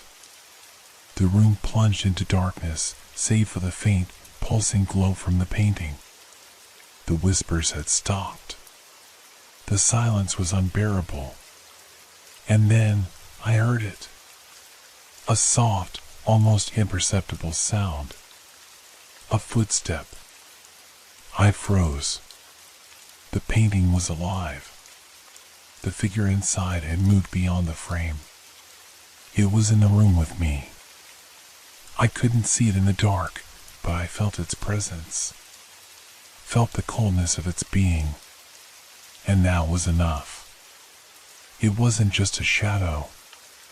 It was something worse, something real, something that wanted me. I had no choice. I had to get out. My legs screamed in protest as I scrambled to my feet. The floor seemed to shift beneath me, as though the ground itself was moving, trying to drag me back toward the painting. But I couldn't let it happen. I had to escape. I ran. The door seemed impossibly far away, and as I sprinted through the house, the whispers came back, louder, more urgent. The footsteps followed me, closer and closer. I reached the front door and flung it open. The cool night air hit me like a slap in the face, but I didn't stop. I ran into the night, into the darkness, not looking back. I didn't stop until I was miles away, gasping for air in the cold, empty streets. The whispers were gone, but I could still feel them, creeping at the edges of my mind. The figure from the painting had followed me. It was still out there, waiting, watching. And I knew, deep in my gut, that it wasn't finished with me yet. The world felt off-kilter, like it had shifted on its axis and left me clinging to the edges of something I didn't understand. The night I had spent running, heart pounding, breath ragged, felt like a dream. But it wasn't. I was awake. It had happened. I tried to shake it off, convincing myself that it was just a nightmare, a manifestation of my own fear, a reaction to the strange experience with the painting. But no matter how much I told myself that, I couldn't shake the feeling that it was real, that it had followed me. The days that followed were filled with unease. I couldn't sleep, couldn't focus. Every shadow in my apartment seemed to whisper my name. Every creak in the floorboards felt like a footstep. The painting was gone, but I knew it wasn't truly gone. It had left something behind. A mark. A lingering presence. I couldn't help but feel that the painting had left a scar on me. But how could something as mundane as a piece of art hold such power? The idea itself seemed absurd. And yet, the more I tried to move on, the more the sense of dread grew, eating away at my peace. I knew I had to confront it. I couldn't run forever. I found myself back at the market, standing in front of the same old stall where I had first found the painting. My legs felt weak, but I couldn't turn back. I had to understand what it was. I had to know what it wanted from me. The stall was unchanged, as if time had stood still since I left. The vendor, an elderly man with a crooked back, looked up at me with dull eyes as I approached. His face was expressionless, but there was something about him that made my skin crawl. He didn't speak as I lingered, staring at the paintings hung on the makeshift wooden rack. Finally, my gaze fell on a piece near the back of the stall. It was a small portrait, no bigger than my palm, tucked away as though it didn't belong. The colors were muted, the brush strokes worn, but there was something familiar about it. I reached for it instinctively.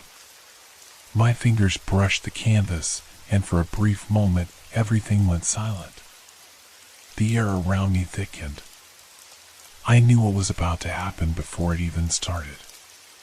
The whispers, the same haunting whispers, rose in my ears. I pulled my hand back as if burned, but it was too late. The figure in the painting moved again, just like the one in my home. It wasn't quite like before. It didn't jump out at me, but I could feel its presence. It was different, colder, and somehow even more sinister. The vendor watched me now, his face twisted in an unreadable expression. I could see the faintest glimmer of recognition in his eyes. He stepped forward, slow and deliberate, his gnarled hands shaking as they reached out toward the painting. "You shouldn't have touched it," he muttered, his voice rasping like dry leaves. I wanted to run. I wanted to get away from him, from the painting, from this whole nightmare. But my legs wouldn't move. I was rooted to the spot, as if the painting itself was pulling me in, keeping me there. "It's not just a painting," the vendor continued, his voice low, like he was sharing a secret too terrible to be spoken aloud. "It's a doorway. A portal. And once it calls you, you can't escape. It will come for you." I shook my head, disbelieving. How could something so simple, a piece of art, be so dangerous? How could it hold such power over me? "You don't understand," I whispered, my voice trembling. "What does it want?" The vendor's eyes shifted nervously, and he stepped closer, his voice barely audible. "They feed on fear. On those who try to escape. It's not just the painting, it's everything around it. Once you touch it, you become part of it. Part of them." The words settled in my chest like stones. I didn't understand, but I knew, deep down, that he was right. Whatever had been following me, whatever had been lurking in the shadows, was tied to that painting. It had claimed me. The vendor turned his back, his movements stiff. He slowly made his way toward the back of the stall, muttering under his breath. "You'll see them. You'll understand soon enough." I couldn't stay there any longer. I had to leave. But as I turned to go, I glanced one last time at the painting. The figure was still there, watching me with its hollow eyes. The whispers, the footsteps, they were coming closer again. And I knew, with a sickening certainty, that this was only the beginning. I left the market quickly, my heart racing. The world felt suffocating. The weight of what I had learned pressed down on me. I couldn't escape it. No matter how far I ran, the painting would always be there. Watching. Waiting. The shadows would never let me go. And I wasn't sure if I wanted to. Not anymore. Because now, I understood. The painting was part of me, and I was part of it. And I couldn't run from that. The weight of the painting hung over me, heavier than ever. The vendor's words repeated in my mind, gnawing at me, until they blended into the whispers that had followed me since that first night. "It's a doorway," he'd said. "It feeds on fear." How could I have been so naive to think it was just a piece of art? Days passed, and the unease became unbearable. I couldn't sleep, couldn't think of anything else but the figure in that painting. I had tried to push it from my mind, to ignore it, but it was impossible. It was a part of me now, and every time I closed my eyes, I saw the dark shape, standing still, waiting for something. Waiting for me.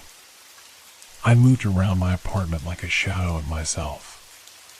The walls, the air, even the light felt wrong. I was surrounded by a creeping sense of doom, and it seemed that the longer I resisted, the more persistent the presence became. It was no longer just whispers.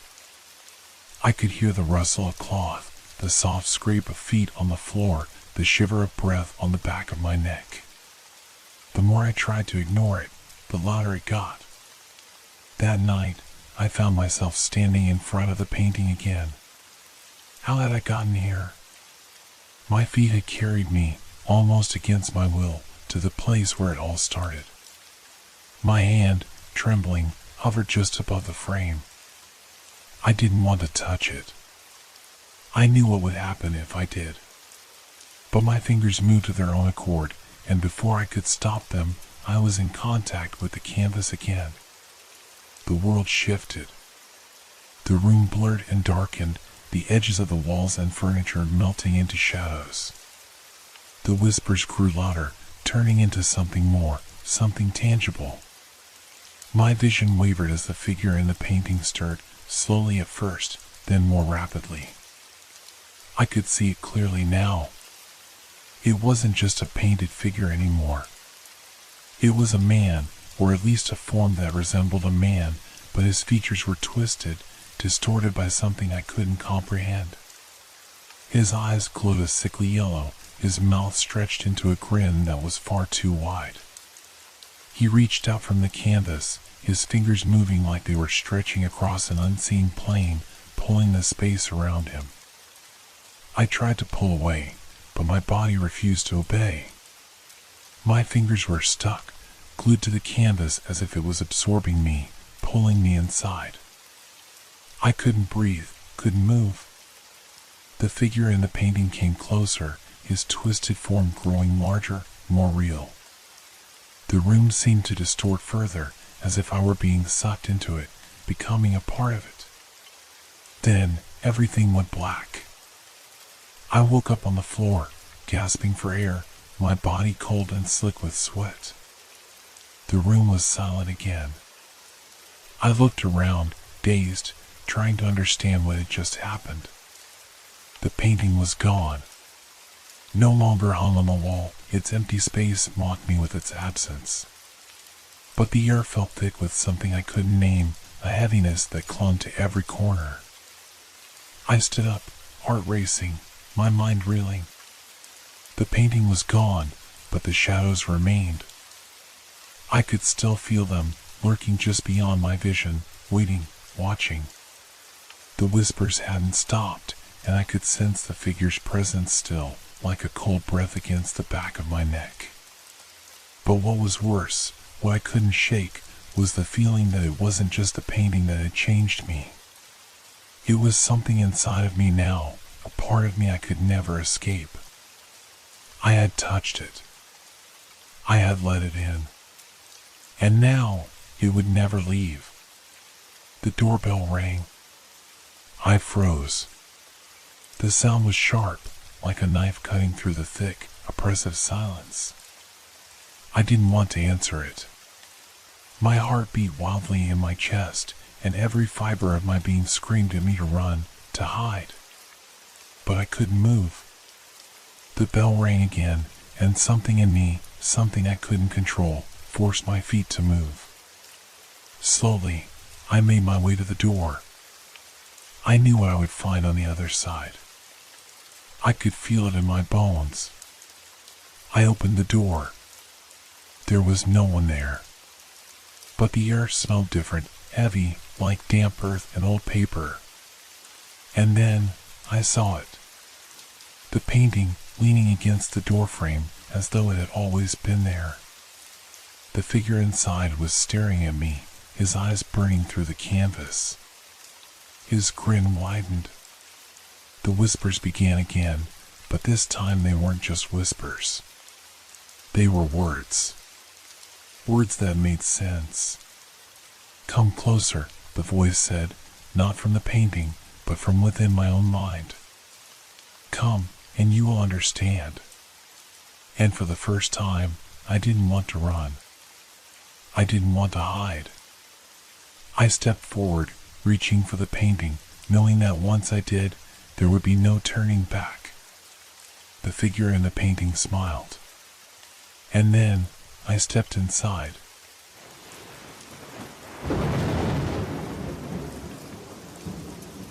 Hope your dreams are filled with fear. Good night.